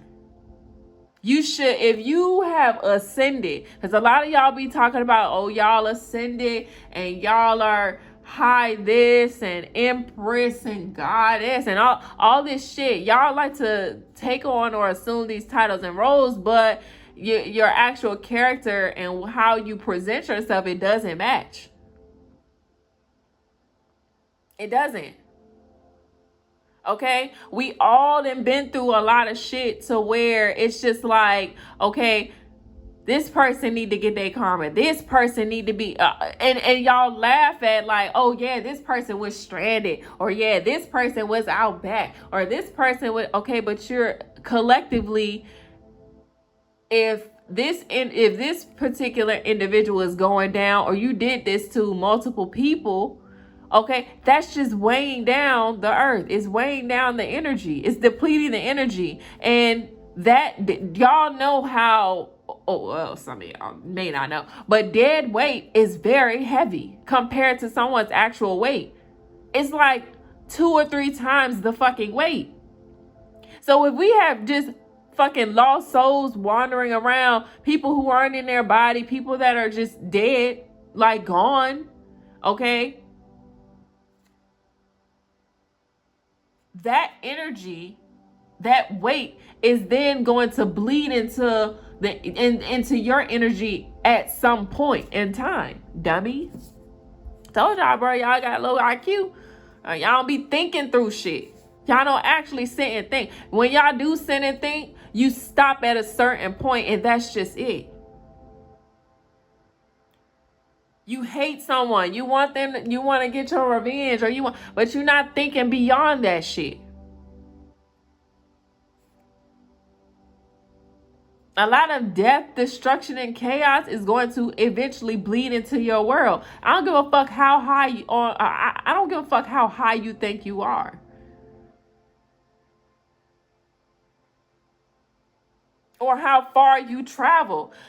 If y'all look at the movie Moana, they keep telling y'all what the fuck is to come.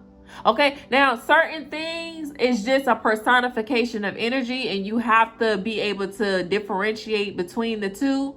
All right, you have to differentiate between what's being programmed and what is actually manifesting. They do walk hand in hand. However, with the movie Moana, right? When you look at like these world-ending type of movies, that's just energy being personified. Okay, but for Moana, okay, look at how that whole movie played out. Moana's family, okay, Moana's family did not want her to go on her divine mission. Why? Because they assumed that they were protecting her from the ocean, protecting her from, destroying herself and things like that. Even though they could see that destruction was already coming to them, that death was already coming to them. They were losing food. Okay, their land started to what's the word I'm looking for? Their lands were dying. Everything, the trees were dying, the coconut, the fish weren't coming swimming. Like, it was all different types of signs that was showing this family that there was something that needed to change. If not, they were going to starve. But instead, okay, this family feared Moana going out into the ocean. Why? Because of one particular event that brought destruction to their family, brought death to their family. And they carried that for generation to generation. Oh, yeah, we can't go past the reef. We can't go past the reef. When y'all motherfuckers used to be voyagers and exploring the fucking oceans and shit. And that tradition stopped because of one main event that happened. And now you've carried that fear for generations and generations and generations. Okay? Again, this could translate to your world. Your family may be trying to prevent you and block you from going out into the world, exploring, voyaging, taking journeys, because at some point in time there was an unfortunate event that occurred, and that fear has been embedded into you all's DNA, and now your family is assuming that they are protecting you from a world that you have already been prepared for. This is what you are destined to do. You were literally built and designed for this specific mission. But to your family, oh, they're just an outcast. They're just wild. They just do whatever they want to do. They don't listen. They don't think. Nah, motherfucker, you ain't listening. You ain't seeing the signs. You ain't seeing that all this shit is being destroyed. You don't see that your life is falling apart. You don't see that your shit getting dried up. You don't see that. And you may be the type of individual, you keep getting called to do a certain thing. You keep getting called to do it's like you keep testing the waters. You keep testing those limits. You keep testing those restrictions. You keep breaking the rules, breaking past or beyond those boundaries where they're like, well, no, don't go over there because that's over there. Or no, don't do that because that's that. That was your experience. That's how you remembered it. But not for me. That don't apply to me. And the thing about it is this one individual, right? The grandmother. Okay, so your grandma might be significant here. All right. The grandmother was revealing to Moana certain things that she needed to see. It's like she kept having like these curiosities, like, hold on, I know something going on. I know it's deeper. But it's also something that y'all are trying to hide from me. But Moana, old curious ass, she kept on exploring. She kept asking questions or whatever. And then finally she asked her grandmother, she was like, is this something that you want to tell me? Okay, so this may be someone's grandmother in the physical, or this may be a mother figure in the spirit. But this grandmother may have been like the weird one or the chosen one in her generation, and she may have not fulfilled her purpose and passed it to the grandchild, right? All right, so, or just waited and observed, but she knew a lot. The grandma knew a lot. The grandmother was very wise, and she kept dropping certain things, and people were like, oh, that old lady crazy, or that old lady don't know what she's talking, or that old lady, but now that old lady knew what the fuck was coming. And she also knew that her grandchild would be the one to save the family, right? So Moana eventually, like, again, her curiosity, that Sagittarius energy, Sagittarius travel ships. What is the main thing that was happening in there? Traveling, okay? Exploring on a ship, okay? Expanding, going to foreign lands. Moana went to different lands that she did not know about. And what happened? Moana eventually realized that she was basically facing her shadow self the entire time. She had to heal and restore her heart.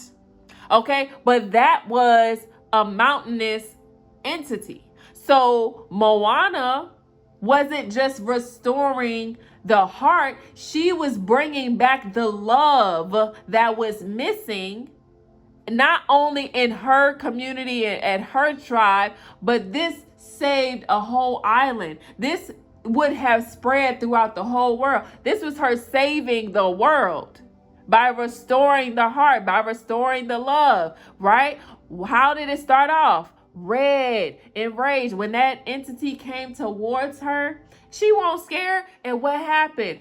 The ocean split and parted fucking ways, bro. That marked by Christ. Everything that Moana endured and went through, she was going to war with them little monitoring things, those little whatever the fuck they was, coconuts, I think they were. I don't know. I don't remember. But she was going to war with them. Her ship got wrecked. She got turned overboard. You know, she ran across this demigod, you know, a trickster spirit that eventually, you know, assisted her and things like that. And even he changed his life, right? She endured and went through all of these things and still made it to her destination. She had to dive deep, right? When she jumped into that cave, she had to dive deep into the subconscious to explore and find what? Come on, y'all.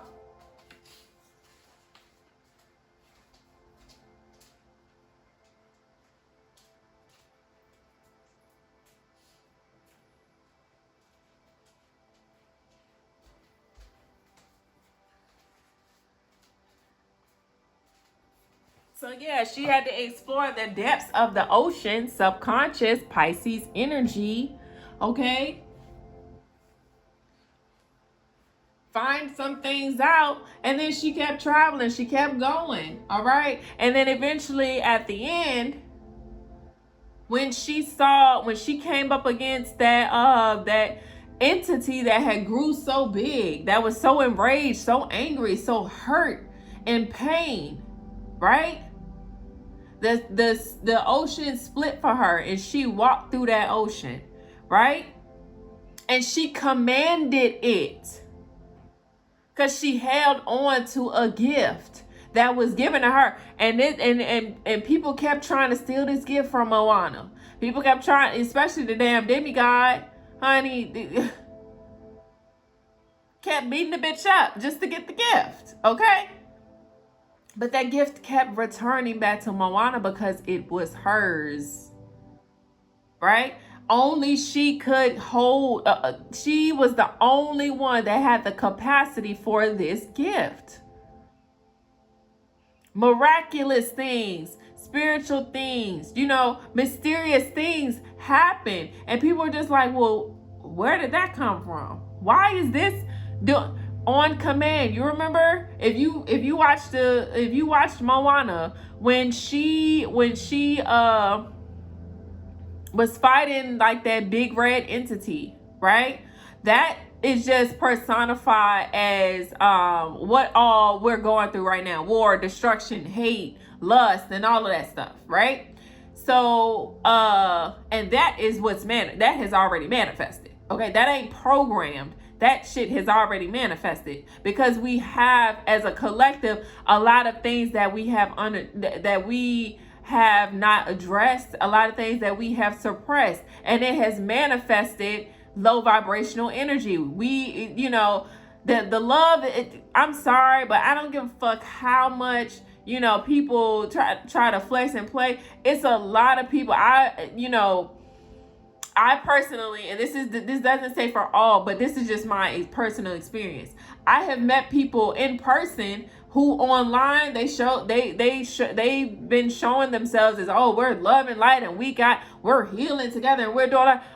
And baby, in the background, barely holding together, because it's a lot of healing that needs to take place. And that is not to judge anyone. That's not to say that they don't have a good relationship. That's just that this couple needs a lot of work. That there's some sort of disconnect. Okay? That is not limited or restricted to this time space. This shit is in the root. Man, do y'all not understand how powerful the root chakra is? Why do you think people get root work and shit done? They can attack your crown and stuff like that. But when it comes to the root, that shit is way different. That's why when people have root work done, okay, it's a long process for that root to be uprooted, for you to come out of that. All right. So, and the root chakra red. So when Moana pulled up on this beast, this entity, okay, this spirit of lust, anger, hate, jealousy, envy, competition, all right, on command, she said, move on out my way, move this water, okay, because at that point she figured out her power, all right, and she knows that the world moves on her command, and she started to exercise that power. And she walked confident. Like, you could tell how innocent she was in the beginning. You know, how very naive and curious and childlike she was. But by the end of that movie, she had endured and went through so much that at the end, she walked confidently and was commanding shit. And when that entity ran up on her and got in her face, she stood toe to toe with that energy, with that entity, with that spirit, with that demon. And she looked it right in its eyes. And what did she do? I know why you're like this. I know why you act like this. I know why you have become this, but this ain't you.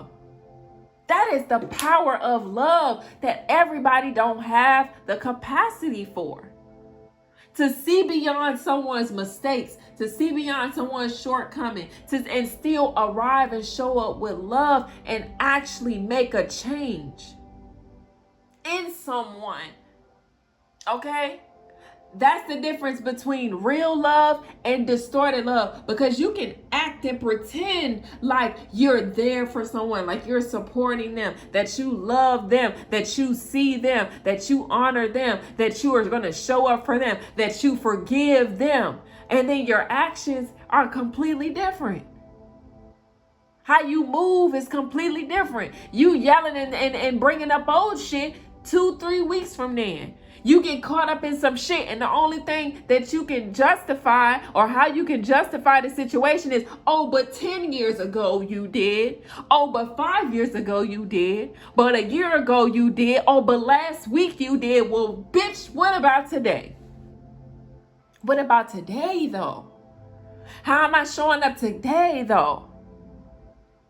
You remember 10 years ago you looked me in my face and told me you forgive me, and you got the nerve to stand here and bring that shit up. You remember 5 years ago, you told me that you forgave me, and now you want to bring this shit up because you got caught up? You remember you told me you forgave me a year ago, and now that you have gotten caught up, now that you done slipped up, now that your mask has fallen off, now that you have made a mistake, the only way that you can justify this shit is by telling me that I did it 10 years ago, 5 years ago, a year ago. That's the only justification you have? All because you cannot take accountability? All because you got caught? And you expect me to assume that responsibility and take that up off you and feel guilty and ashamed and regretful for the shit that I did in the past, the shit that we already said that we were healing from, that we were moving on from, and this is all that you have to present to me? You out of your goddamn mind. Talking about you love and forgive somebody for something they did 10 years ago and you bringing that shit back up. Something that this person had already grew from a year ago and you still bringing that shit up. But you see me though. You love me though. You forgave me though. You understood me though. When really you were just keeping tabs, taking notes, holding screenshots, getting videos, because it's gonna come, it's gonna become a time. A time is going to come to where you are going to slip up. Right? You're gonna slip up. And people are just waiting for you to make that one mistake. Right? They just waiting for you to make that one mistake. They waiting for you to slip up so they can be like, I told you they was like this. I told you they didn't change. I told you they were false. Look at how they look at how they acting. But they'll never reveal all the times they poked the bear. The sleeping bear. They kept poking and poking and poking, hoping to awaken the beast in this person, right? They're not gonna say how many times they projected their emotions and energy and insecurities on you and hoping that you would assume that responsibility and take that up off of them. Oh, they ain't gonna mention that. They're not gonna mention or speak on all of the distractions that they and all the obstacles they put in this person's way, all of the manipulative tactics they use on it. They're not gonna say that. They're not gonna bring that shit up. But they will highlight and shine the light on your slip up, your mistake. And yeah, because you used to do this 10 years ago. This how you was at. Yeah, you ain't changed. You ain't changed. You that same person you was. People just cannot wait to say that shit. Especially when they have slipped up themselves. They can't wait. You ain't changed. Look. They think that they better. They think that they heal. So let's provoke them. Let's project onto them. Let's manipulate them so that we can extract this beast or extract this character out of this person. Because that's how we remember them. That's how we used to get along with them. That's the person that we used to use. But now that that person is no longer available though, oh no, we got to get that back. Because this new person, we can't manipulate. This new person, we can't cross boundaries with this person. We can't talk crazy to this person. We cannot use this person. We can't lie on this person. They already know. We can't attack them. They too strong now. We want the old person back. We want the weaker version of this person, because that's when we felt empowered. That's when we felt like we were something. Right? You see how that shit go and how it play out?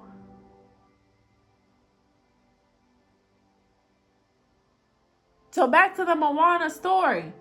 She walked up and looked the devil right in his face, looked the demon right in his face, looked the spirits right in his face, looked them in the face, in the eyes, and saw what was behind the mask, saw what was going on behind the scenes, saw the distortions and the shifting, and stood there in love and said, I saw your face change. I saw that. I can see in your eyes. I can read your story through your eyes. I can tell by your body language and shit. Like, I can see you. I see you. But I understand that this is not the authentic you. This is just a manifestation of what all you've been through, what all you've endured, what you've been introduced to. Okay? You have been abused. You have been manipulated. You have gone through the same things that you're projecting onto other people. I see you. I see what's on you. I see what's standing behind you. Okay? I see what's using you. And still, I stand face to face with you, eye to motherfucking eye. I still let you in. I still gave you chances.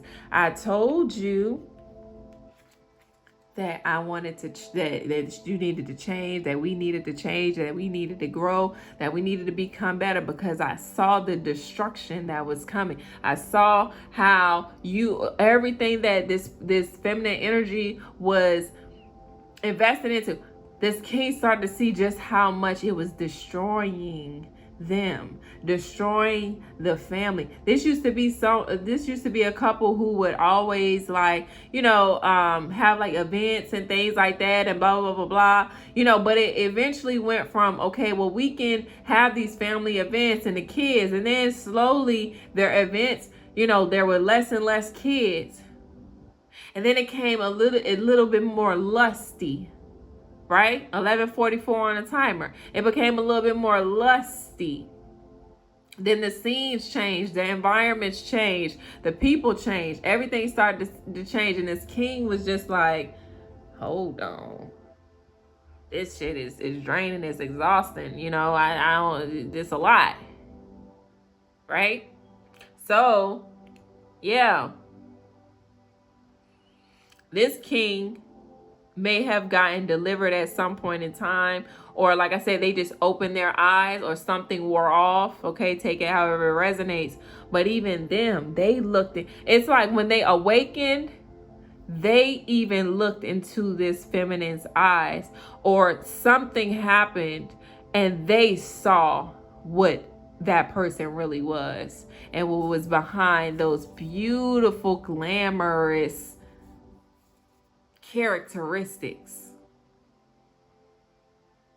Yeah. So when Moana walked up to this thing and looked him in the eye, and I see you, and I know why you're like this, and I know who you are behind all of this, she shared her love, she shared her energy, she exchanged her energy, she brought in her warmth, her compassion, her softness. Okay, and it awakened it awakened something within this beast. It softened the beast.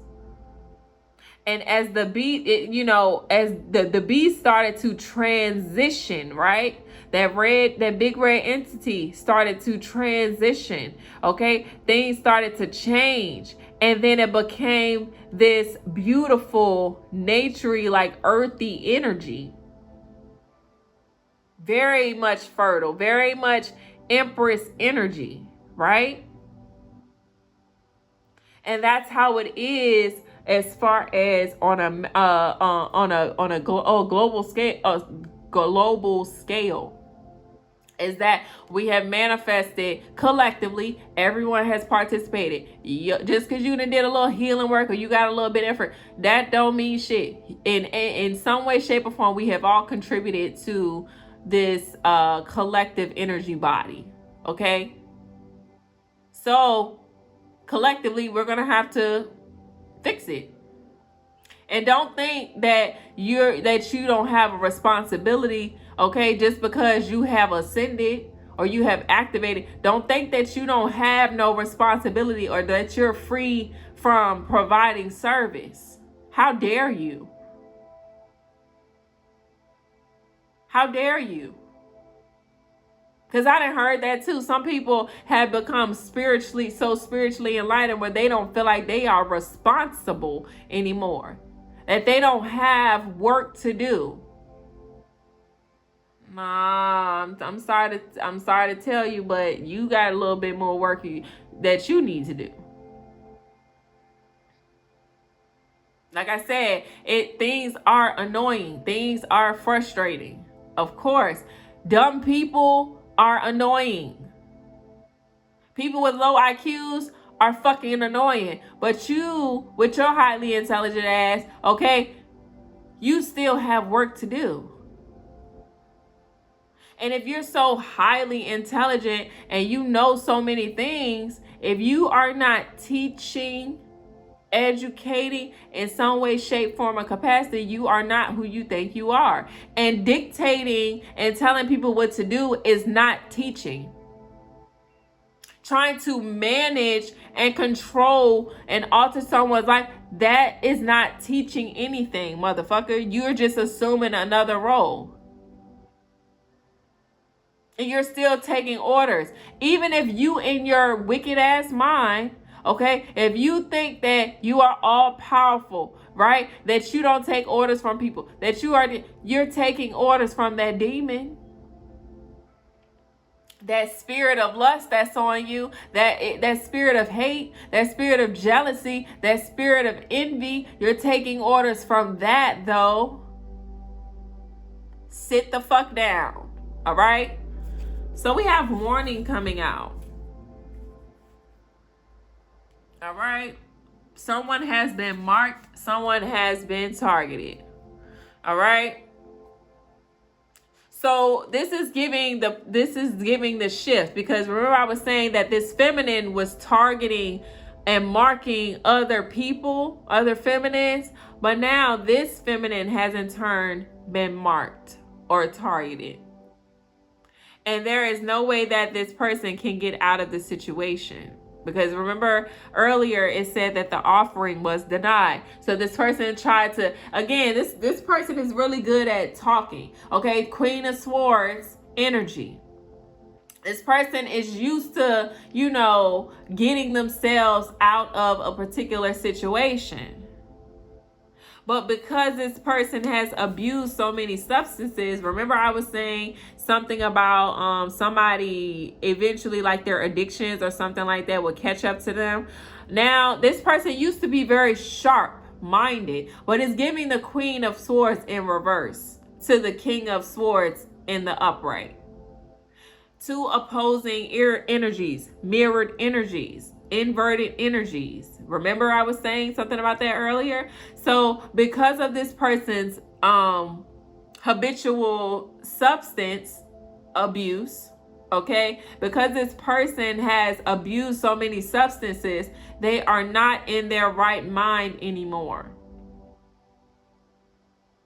They can't manipulate their way out of this anymore because they have a distorted mind now.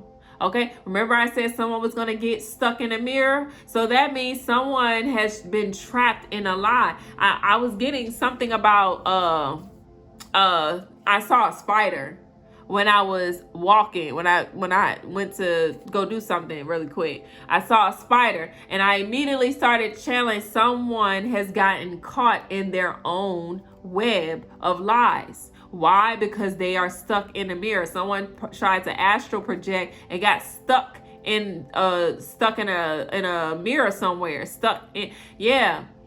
I'm also hearing someone try to transfer a mirror, and it did not work out that way. So now they stuck in that bitch and they don't have anywhere to go. And if that mirror in some way, shape, or form broke because someone was trying to astral project, they got stuck in that mirror when that mirror broke. Because this person wanted to go on a dummy mission. This person did not listen. Like I said, dummy fucking mission. And whatever mirror they were trying to come through to astral project or to monitor or to just watch. As we have 13 energy, but this is giving dark feminine energy. Okay? Dark feminine energy. Yeah. The same mirror that this person tried to go through, or this person tried to use a specific mirror to come through, yeah, the bitch broke. Either one, the mirror broke, or the mirror just they weren't able to use that particular mirror. Yeah. Yeah. Because they were told several times to sit down. I dropped my cards and this came out. Now they had this person, this distorted feminine, this karmic feminine, fucked around and found out the hard way. And like I said, this is the type of person that was able to talk themselves out of anything by way of utilizing manipulative tactics. They had a way with words. They had a good mouthpiece on them. But not this time. Not this time, because the bitch was stuck in a mirror somewhere, stuck in between two different distorted realities, two different illusions, lies, a web of lies.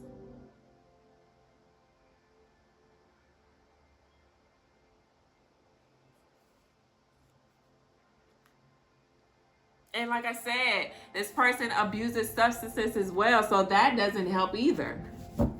This person, when they were trying to defend themselves, baby, they probably was so distraught at what was going on and so overwhelmed, because it's giving like I said, you can't destiny swap with everybody, because with certain people, they with their ranking and with their power, if you try to swap destinies with them, you could kill yourself. For real. You could kill yourself. So it's given that this person is so overwhelmed with the energies that they attempted to swap out with someone. Okay, so they're overwhelmed with that. They're overwhelmed with whatever the situation is. Okay, with the king of swords, they basically sacrificed this bitch. Now their family is having to sacrifice them because, again, they were told to have a seat and they didn't do it. So not only are they dealing with that, okay, they're also dealing with spiritual attacks. Okay, they are not only dealing with spiritual attacks from the person they attempted to attack, but they are getting attacked by those same spirits and entities that was using them. Not only that, whomever is connected to this feminine has kindred spirits, has alliances, has people that work for her. Okay, this is definitely someone that's highly ranked. So if this person is highly ranked, they have other people that work for them. So this person is getting attacked by not only those people, but being attacked by their spiritual team as well. So in order to cope with all of these attacks, all these things that this Queen of Swords in reverse is going through, to combat all of that, this person is drinking and smoking, possibly popping pills. Okay, they might even be snorting something, shooting something up, because it's giving like the alcohol wasn't working anymore. It wasn't enough. The weed wasn't enough. The pills wasn't enough. So they needed something stronger. And when they went in to defend themselves or to speak on this situation, they were stuck and trapped in a mirror. They were getting attacked. And then they were on some sort of substance right before they had to defend themselves, or when it's like when they got confronted about the situation, they were in such a distorted reality to where this person might fucked around and ended up telling on themselves. Or however they were trying to explain it, it just wasn't making sense, because this person, they were confused as to, okay, well, what is the truth, but what is the lie? Okay, what is my energy? What is their energy? Well, what the fuck? The story kept changing.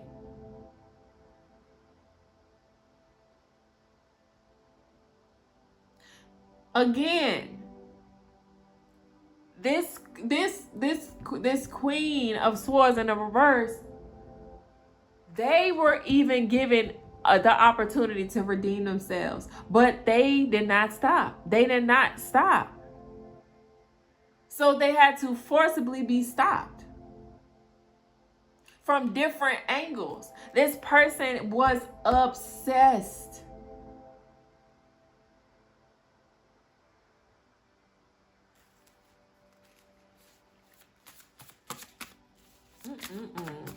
Child, Lord. And now they're regretting it.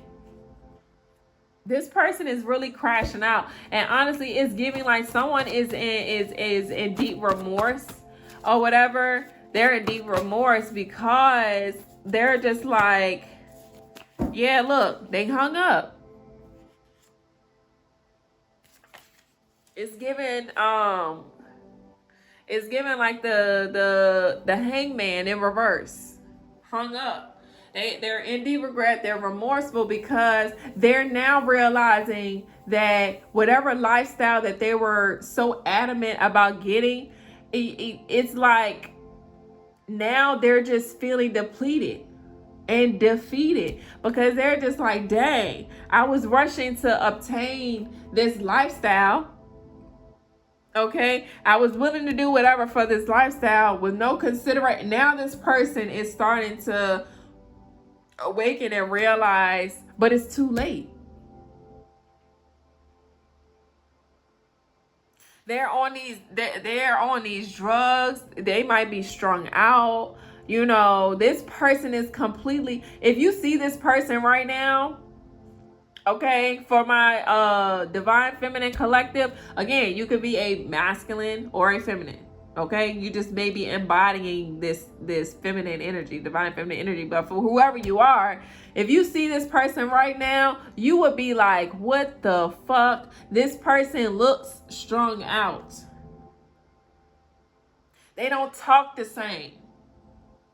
They don't move the same. If they were doing content creation, baby, they not even being seen on social media like that anymore. If they had some sort of business, they don't even have the energy to perform anymore. If they had a 9-to-5, or if they were working, they were providing some sort of service, because Virgo is about providing service. If they provided any type of service, they're not providing that service anymore. If they worked somewhere, okay, that you may have worked at, they not working there no more. They got let go. They got released.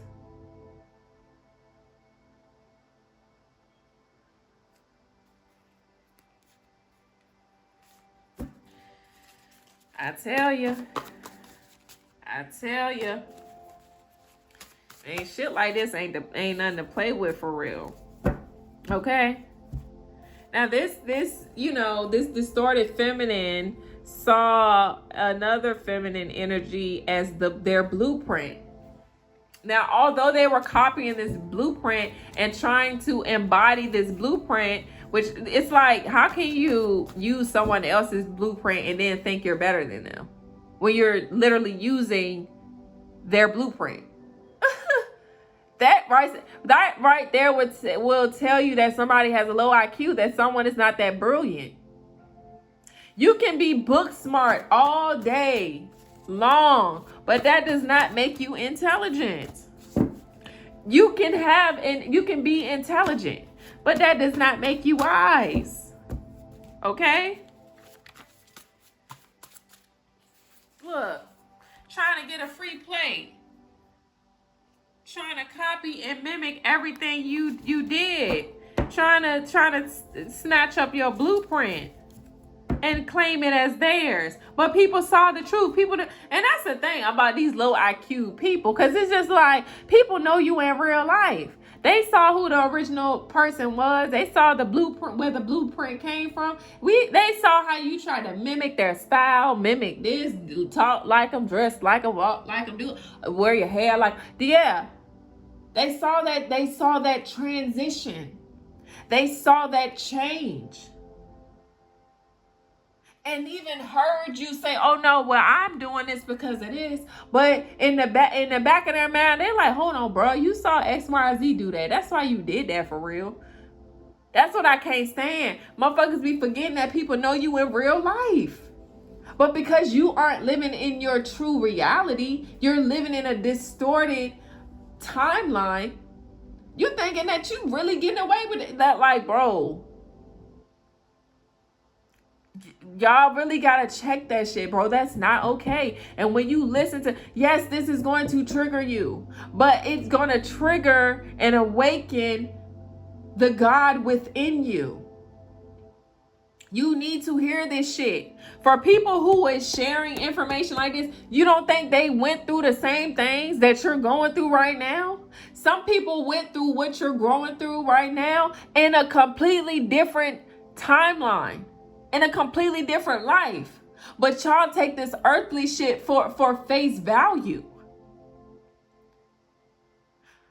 That's why when people say, "Oh, well, you don't have children, but you aren't married. How could you ever know what I experienced, bitch? Because I did this in the last life.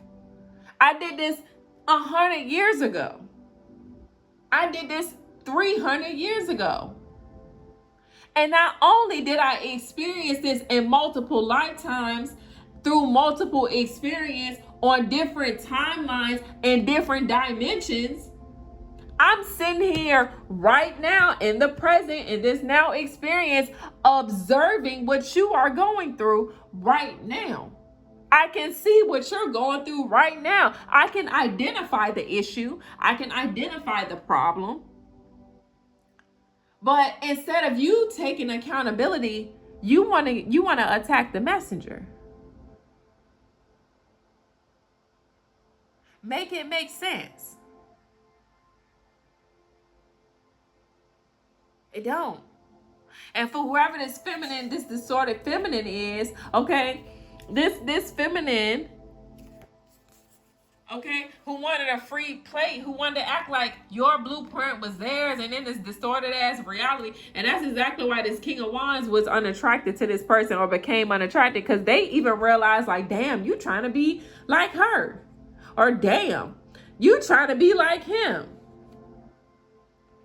This is definitely giving like some, I don't, you can flip the roles how it need to be flipped, but this is definitely giving like a King of Swords, a man, and this Queen of Swords in reverse is a woman, and this woman was basically competing with another woman, or trying to be better than another woman. And not only does she do this with other women that she don't fucking know, she does it with her friends. It's like she wants to sit above. Okay, so even like, let's just say like, if it's a mother-daughter dynamic, this person often compares themselves to their mother. Like, yeah, well, my mother got this feature and it's ugly and I don't want it. My mother does this and she's da da da da da da, right? Whole time, if you really look at it, you're literally a mirror image of your mother. And you can't stand that shit. Everything that your mother got, you got. Why? Because you ain't do the work. You didn't take heed. You didn't mind your motherfucking business. You didn't clean up your house. You didn't pay attention what was going on in your family. Why? Because you were too busy competing with everything outside of you. When the issue always came from inside the house. The call was coming from inside the house. When it comes to this feminine's sisters, right? This feminine competes with her sisters. Who can have the better relationship? Who can have whose kids are better? Who's this? And they intentionally do this without actually doing the work. They just want it to appear that way on the outside. Oh, we have this house. We have these cars, but you're not actually doing any of the work. And it got exposed.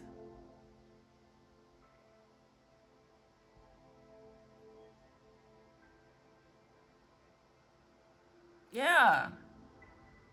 With these friends, this distorted feminine wanted to be better than her friend. This is the type of feminine that needs to do everything first, who needs to pretend like they have this really great relationship, that they got all this money, that they are the blueprint, and oh, y'all should follow me or y'all should take my advice.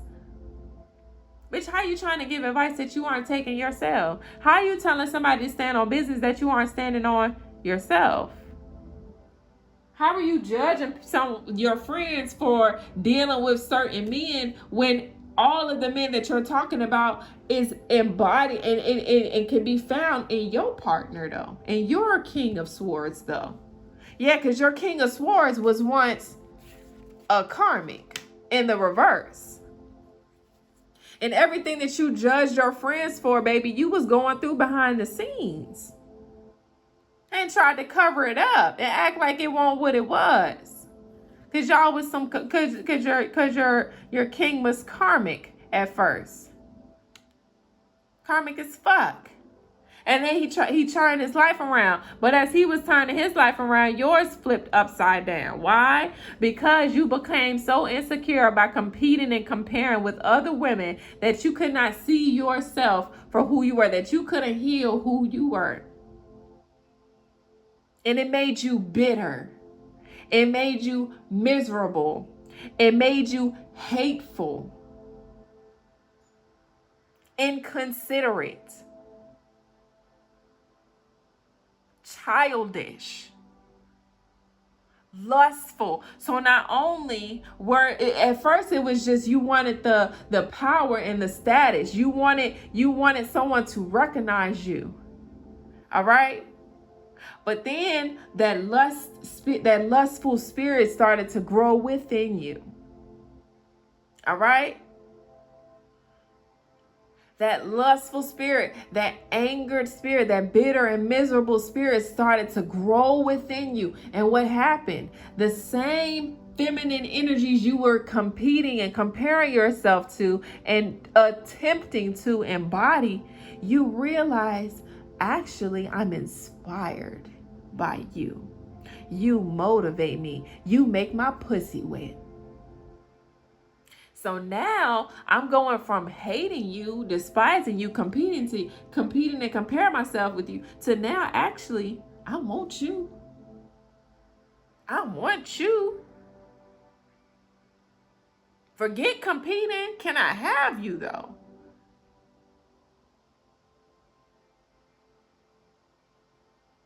Yeah, that's how that shit manifests. That's how that distorted sexuality, that's how it manifests. I spoke on this in another reading. You hate someone so much that you end up loving them, wanting them, desire, red energy. You start desiring them. Scorpio energy, the shadow aspects of Scorpio. Okay, that's red energy, passion. But it's distorted though. It's not coming from the highest vibration. It's coming from a distorted view, a distorted emotion that you can even interpret because you haven't sat with it. You haven't recognized it, but you want recognition though.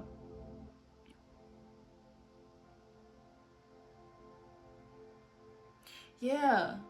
You went from hating the thing to loving it, wanting it, desiring it. And then you became obsessed.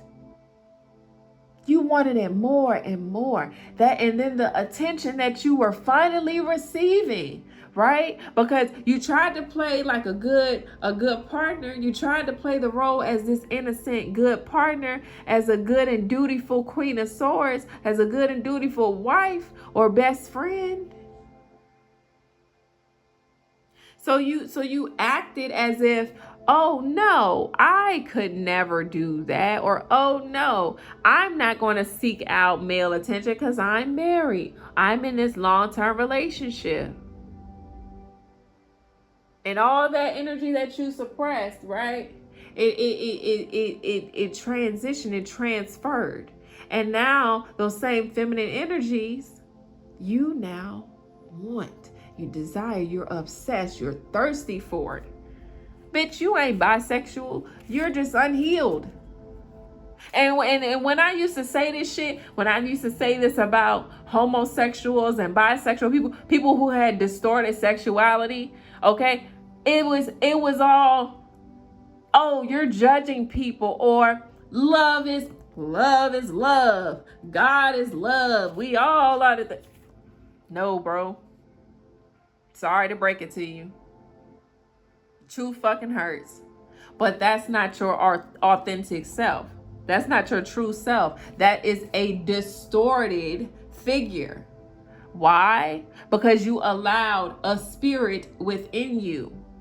You have accepted that spirit. You gave that spirit consent over your avatar, over your actual soul. And it's controlling you now. And it's orchestrating all of these things. A lot of y'all be look, and I've talked to enough people to be able to say this.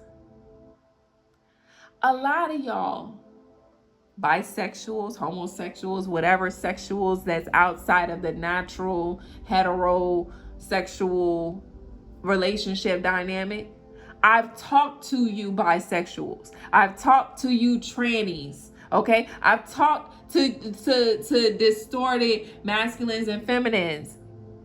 I've talked and sat with all of y'all motherfuckers to know that even when you are in the act, there is a part of you that is uncomfortable. And even feeling ashamed, but you love this person though. No, you desire connection. You want to feel love. That's it. But you don't know how to receive that outside of your sacral and root chakra because it's binded, because it's blocked, or it is overstimulated, overactive.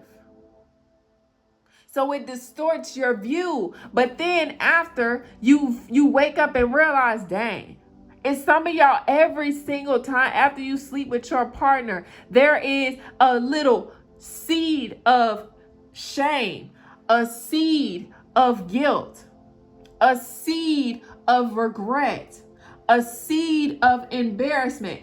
You can't hide from the eye that can see.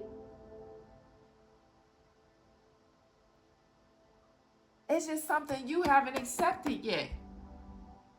Something you may not be able to interpret yet. Something that you may not be able to understand.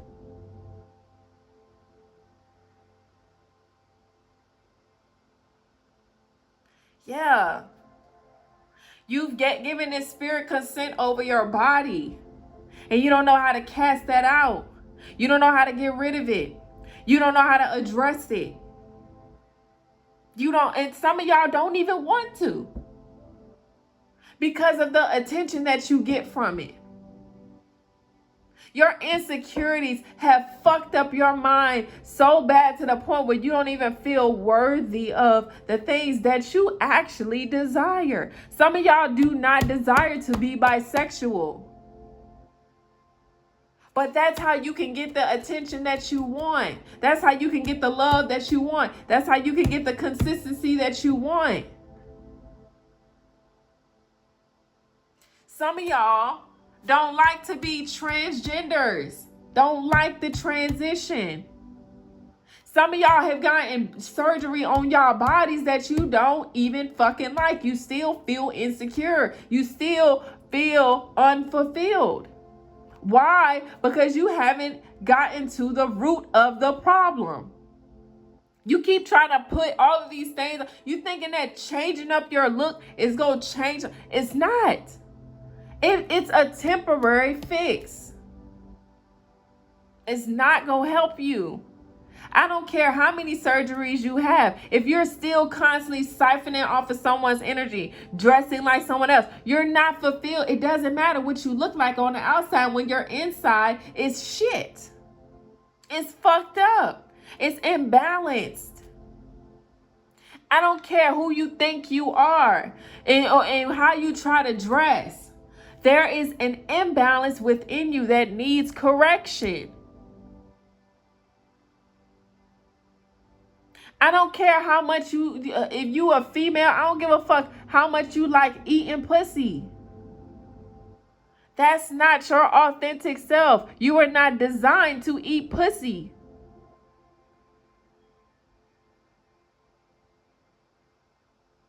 Baby, your throat ain't designed like that. Your mouth ain't designed like that. Yeah, let's wake it up.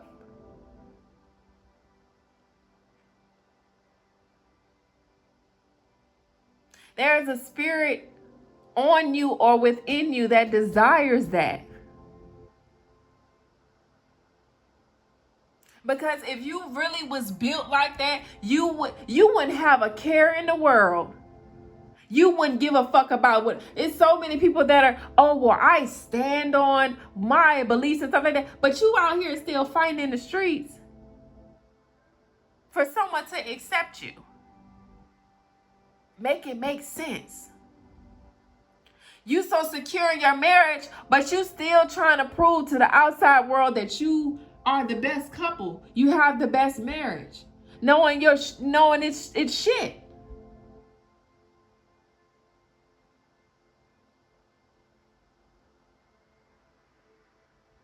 Like, bro, come on now. Like, come on, bro. For real. For real. Y'all be so confident, but still, like, it's still you still trying to prove a point to people. And then y'all be having the nerve to try to prove a point to people who was never even checking for you in the first place. How does that even work? Y'all, it's like some people will purposely place themselves in a situation around certain people in a certain just to gain attention. But who asked you though? Who checked for you? Who sent you? Because nobody called for you. Nobody invited you. Nobody asked for you. So where did you come from? Trying to assert yourself and place in space. Nobody was ever checking for you though. So why are you still trying to prove a point? This shit do not be making sense when y'all actually sitting. Y'all have problems, bro. Shit, we all have problems. All right, just because I have arrived at this understanding, okay? My candle went out, so I'm about to close this out, all right? Because it's about that time. We almost at 3 hours, okay? But anyway. Oh, the right message came out. Okay, that's why the candle went out. But anyway, yeah, like, bro, we all got shit. Don't think I'm here to judge you. I'm here to enlighten you and wake you the fuck up. As I'm awakening and coming into certain truths, I'm going to share it. I'm going to share some of it. All right, I ain't finna share everything. But I'm going to share it because I love love. And I want everyone to experience love in its highest form, in its highest capacity, without feeling ashamed, without feeling embarrassed, without feeling guilty, without feeling obligated to your fucking family and friends who's rooting for you. You have to do this because you have to be the example. Motherfuckers be placing responsibilities on you that you ain't even obligated to be responsible and accountable for. That's not your job to be the fucking example for your karmic ass family and friends. That is not your fucking responsibility. You don't have to prove a point to your karmic friends and family. Because if you keep trying to prove a point to them karmic ass individuals, you're going to keep making the wrong decisions. Why? Because you're going to feel rushed, and anything that's rushed and fast will never last.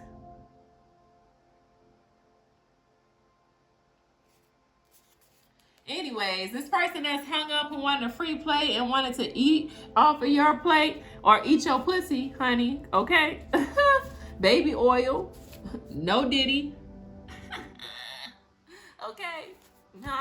Yeah, that baby oil card is for when things are distorted in your energy or in your surroundings or in your environment.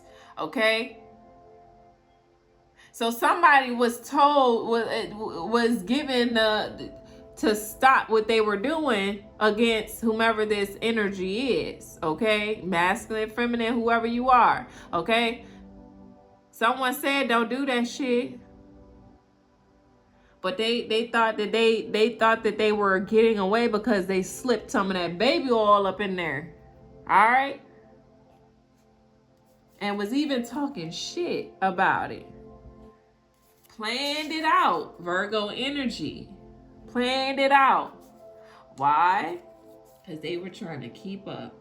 So they figure, oh, well, we just go get you all distorted and things like that. Then we go do what we want to do, even though we're being told not to do it. We still gonna do it anyway, because we want your head, we want your crown. We want you to feel the same embarrassment, humiliation, and abuse that we felt. All because we didn't heal. We pretending though. But baby karma came and spun the block in many different ways. And now they're like, they missed the old you. Like I said, when you were the type of person that was like I said, comparing it to that Moana story, okay? You were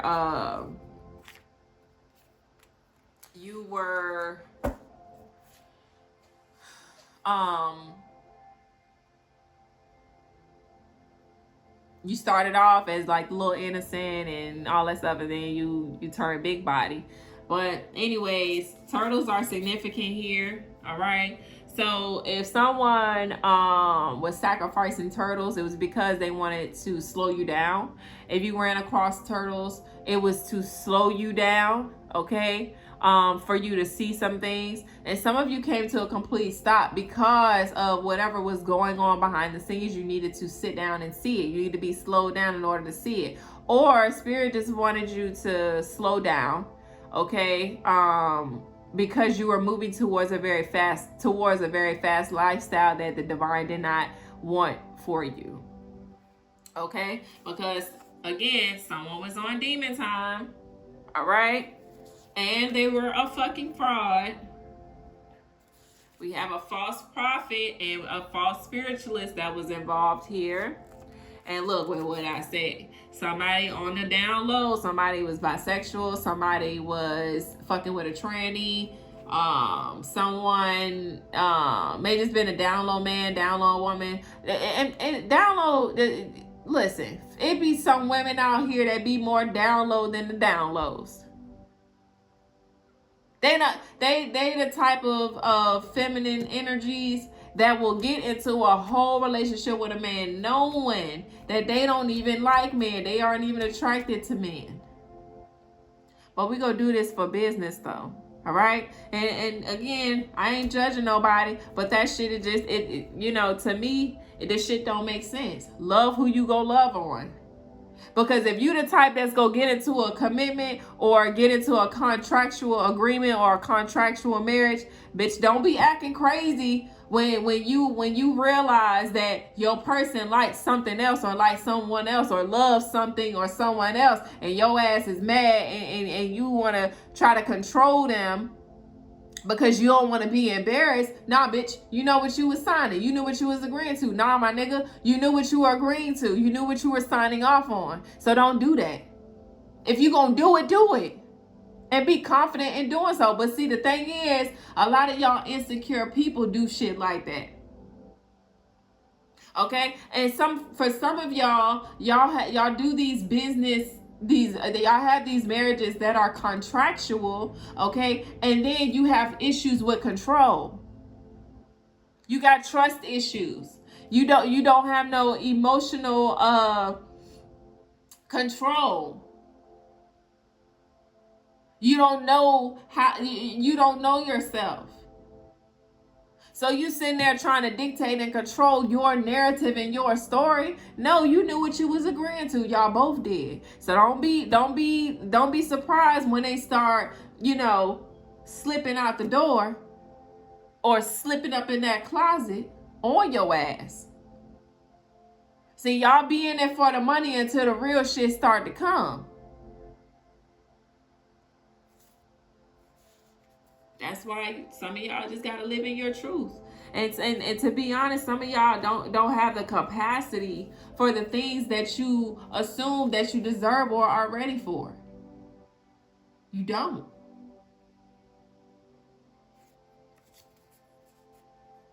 Because a lot of y'all really for the streets. For real. It ain't enough glamour, okay, out there to see a hoe for being a hoe. Whether you are a divine masculine or not a divine masculine, whether you are a masculine or a feminine. It doesn't matter how many degrees or certs you have. If you for the streets, you're for the streets. It doesn't matter how elegant you dress. It doesn't matter how conservative you are. If you for the streets, you for the streets.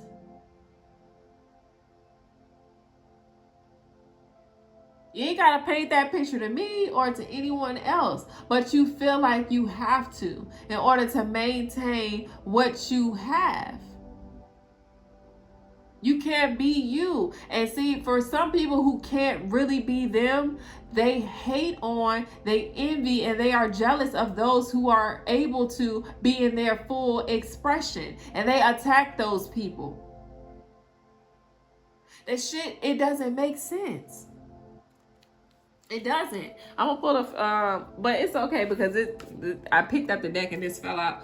Whomever you are, okay, whether you're a masculine or a feminine, whoever you are that has gone through this situation or something similar to this, okay, this is just energy personified. I know that, I've done a lot of he, she shit and masculine, whatever, but at the end of the day, take it how it resonates. All right, we're going to tap into the tarot right quick. We're at 3 hours, y'all. For whoever is watching this, I mentioned in a few videos, I am a yapper. I can channel all day. I can talk all day. Like, listen. But I don't mind it because I actually enjoy it. This is something that I'm very passionate about. I love reading the cards, but I also like to extend and offer my love by way of sharing information, offering advice, okay? Offering and extending a different perspective, okay? Because it's important that you see things outside of your own view sometimes, okay? Or try to see things from outside of your lens or change the lens, okay? But most importantly, seeing things in a different view outside of your personal view. All right, so we have the Emperor coming out. Oh, look at here. Look who we got hiding in there. The King of Swords. All right, so the King of Swords came out, but it came out like this. This is, I'm gonna go back to back with it. So I'm gonna go ahead and slide these over. All right, so we have the Emperor, the Five of Wands to the King of Swords. There is an emperor or an authority figure, okay, who is receiving some sort of backlash from this King of Swords, or there's an emperor fighting against this King of Swords. And look at what I said, that how the Hangman energy came out in the first pull. All right, this King of Swords is having to make a sacrifice, a risk that they're having to contemplate on. All right. And then we have the Knight of Cups that is coming out. All right. So this is like basically someone someone has emotional intelligence, okay? This King of Swords that's falling in between the Five of Wands and the King of Swords, right? Okay. They are having a lot of they have emotional intelligence, but they're trying to see it beyond their emotions though, or what they're feeling though, especially in regard to this queen, right? So this person may be a Scorpio or a Libra, this King of Swords, right? That Taurus, Gemini, Libra, Scorpio. These placements is in this person's chart, okay?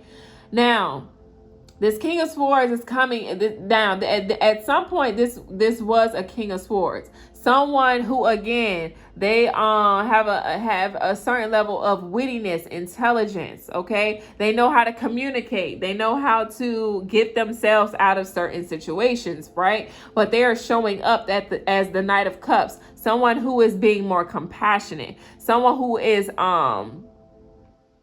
tuning into their intuition. Like I said, someone was instinctively feeling a certain way, right? So they started tapping into whatever that was, okay? And realized that they had to make a sacrifice or a decision. Now, when people say that some people sacrifice people, it's not always a deadly sacrifice. Sometimes it's like someone having to give someone up.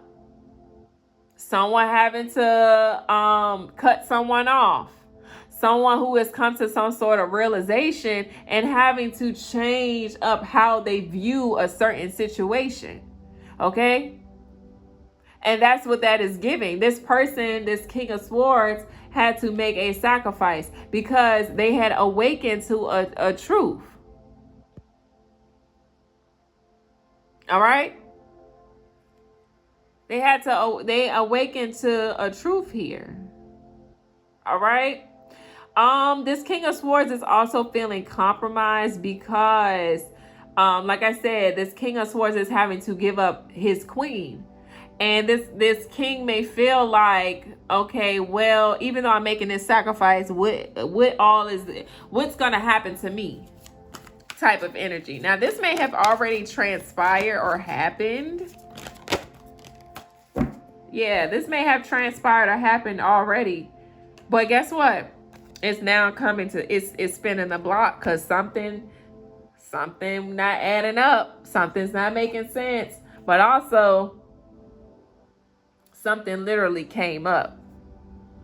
Like I said, people are starting to experience mysterious things happening, miraculous things happening, and have them questioning, well, how the fuck did this happen? Try to tell you. All right. So we have renewal spark that's coming out, right? So it's giving that someone is in the process of being renewed here after this situation unfolded. Okay. Sacral chakra. So someone may be healing their sex demons, those lustful spirits. All right. And is wanting to walk a new path. All right. And wanting help as well. Someone is seeking out help or is wanting some sort of help to get whatever this spirit is off of them. Okay. And they're wanting to go towards someone who is very generous. Okay, who has a willingness to share and give aid. Okay, someone who is knowledgeable and experienced in this realm. All right, so they may be going to some sort of practitioner. Okay, all right, so we have a King of Swords and then the Ace of Swords to the Temperance that's coming out. King of Swords, and then we're going to drop down to the Ace of Swords. I mean, King of Wands to the Ace of Swords, and then we're going to put the Temperance here. Okay, so There's a King of Wands who is speaking the truth, okay? So not only do we have an Emperor who is fighting against this King of Swords, when we drop down underneath the Emperor, we have a king that is under the leadership of this Emperor, who is also, look how it's connected, right? This person had to make a sacrifice to move against this King of Swords. So this may be an actual group. Remember I said something about the brotherhood, sisterhood? Yeah, this may be an actual brotherhood, right? Brotherhood, or this may be a family of brothers, okay? Take it however it resonates, because this could be an actual family of brothers who aren't literal brothers, but they're all in the same brotherhood, or they are in the same group. But for whatever reason, this King of Wands and this King of Swords is underneath this Emperor.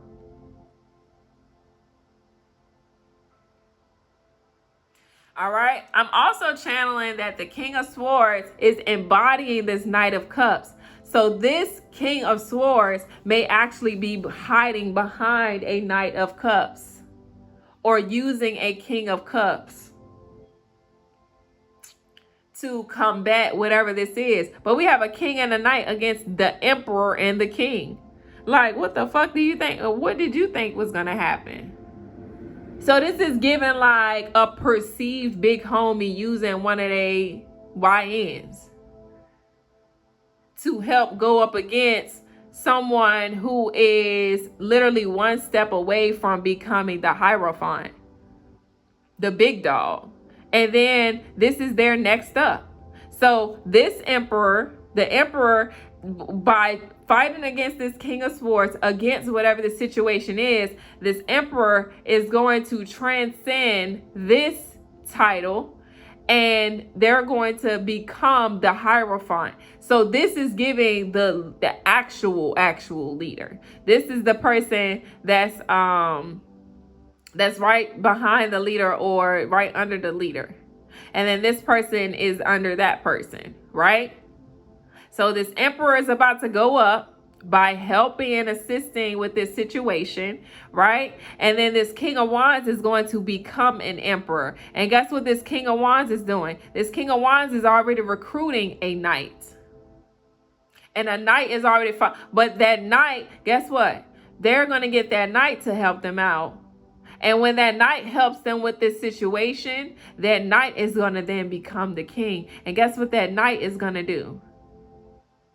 Give them a page, an initiate, recruit someone under them, right? But they're in this energy where they're trying to go in the right direction. Although this Emperor has definitely dibbled and dabbled in some shit.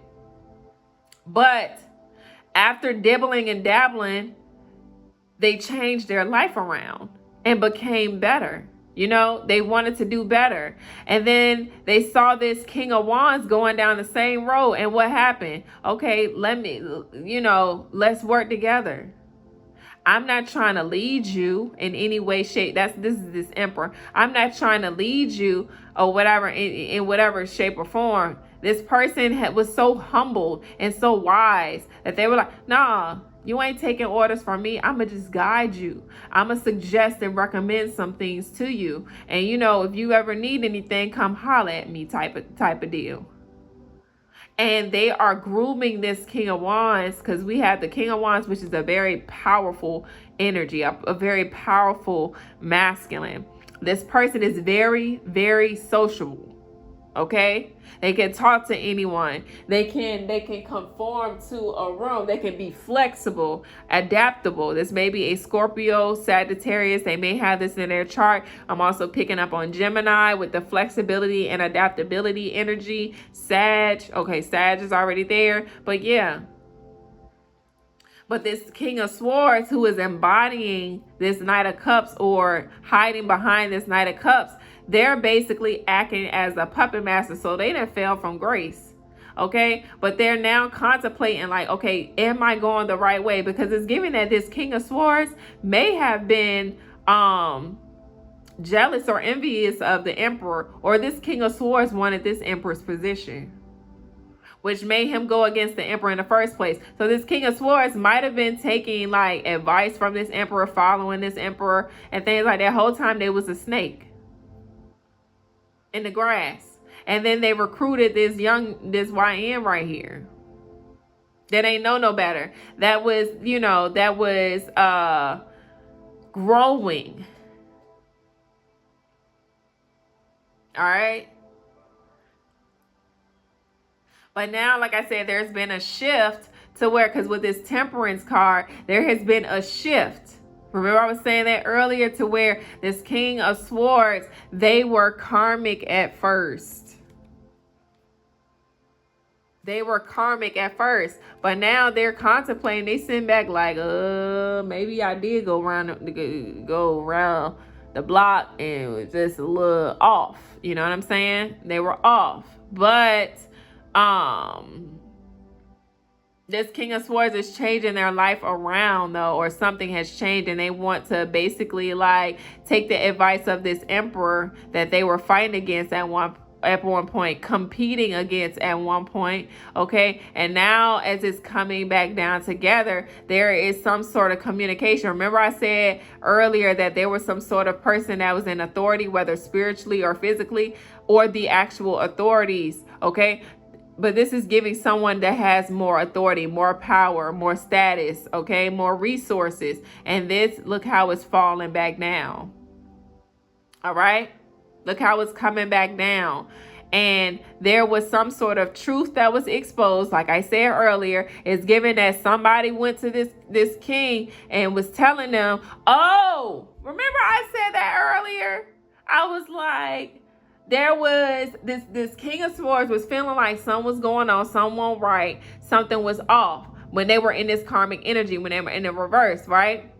And I said, yeah, it was somebody that was connected to this. This could have been a homeboy, a brother, or something that came to this King of Swords and was like, look, this is what we hearing. You need to, be mindful. Watch how you moving, shit like that. And this King of Swords, they heard it, okay, because they're now in the upright. They listened and they were sitting with it. And they were like, okay, well, I was already feeling like this. Now somebody has come to me and said this. And look, the King of Wands even went to the King of Swords because it's still connected. And this King of Swords was just like,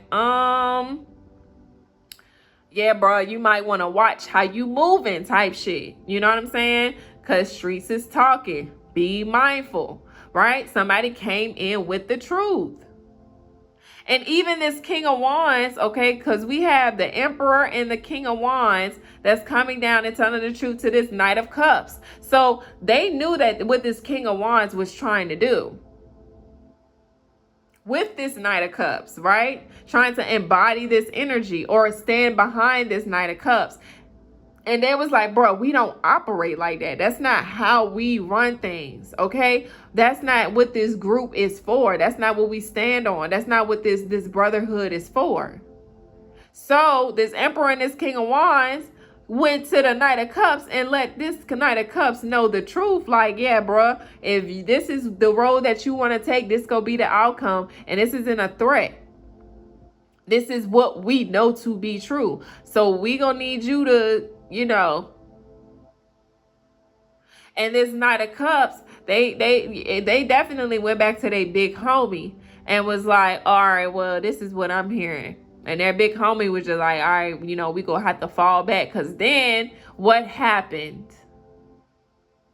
That third time, the actual authorities popped up and caught these two together.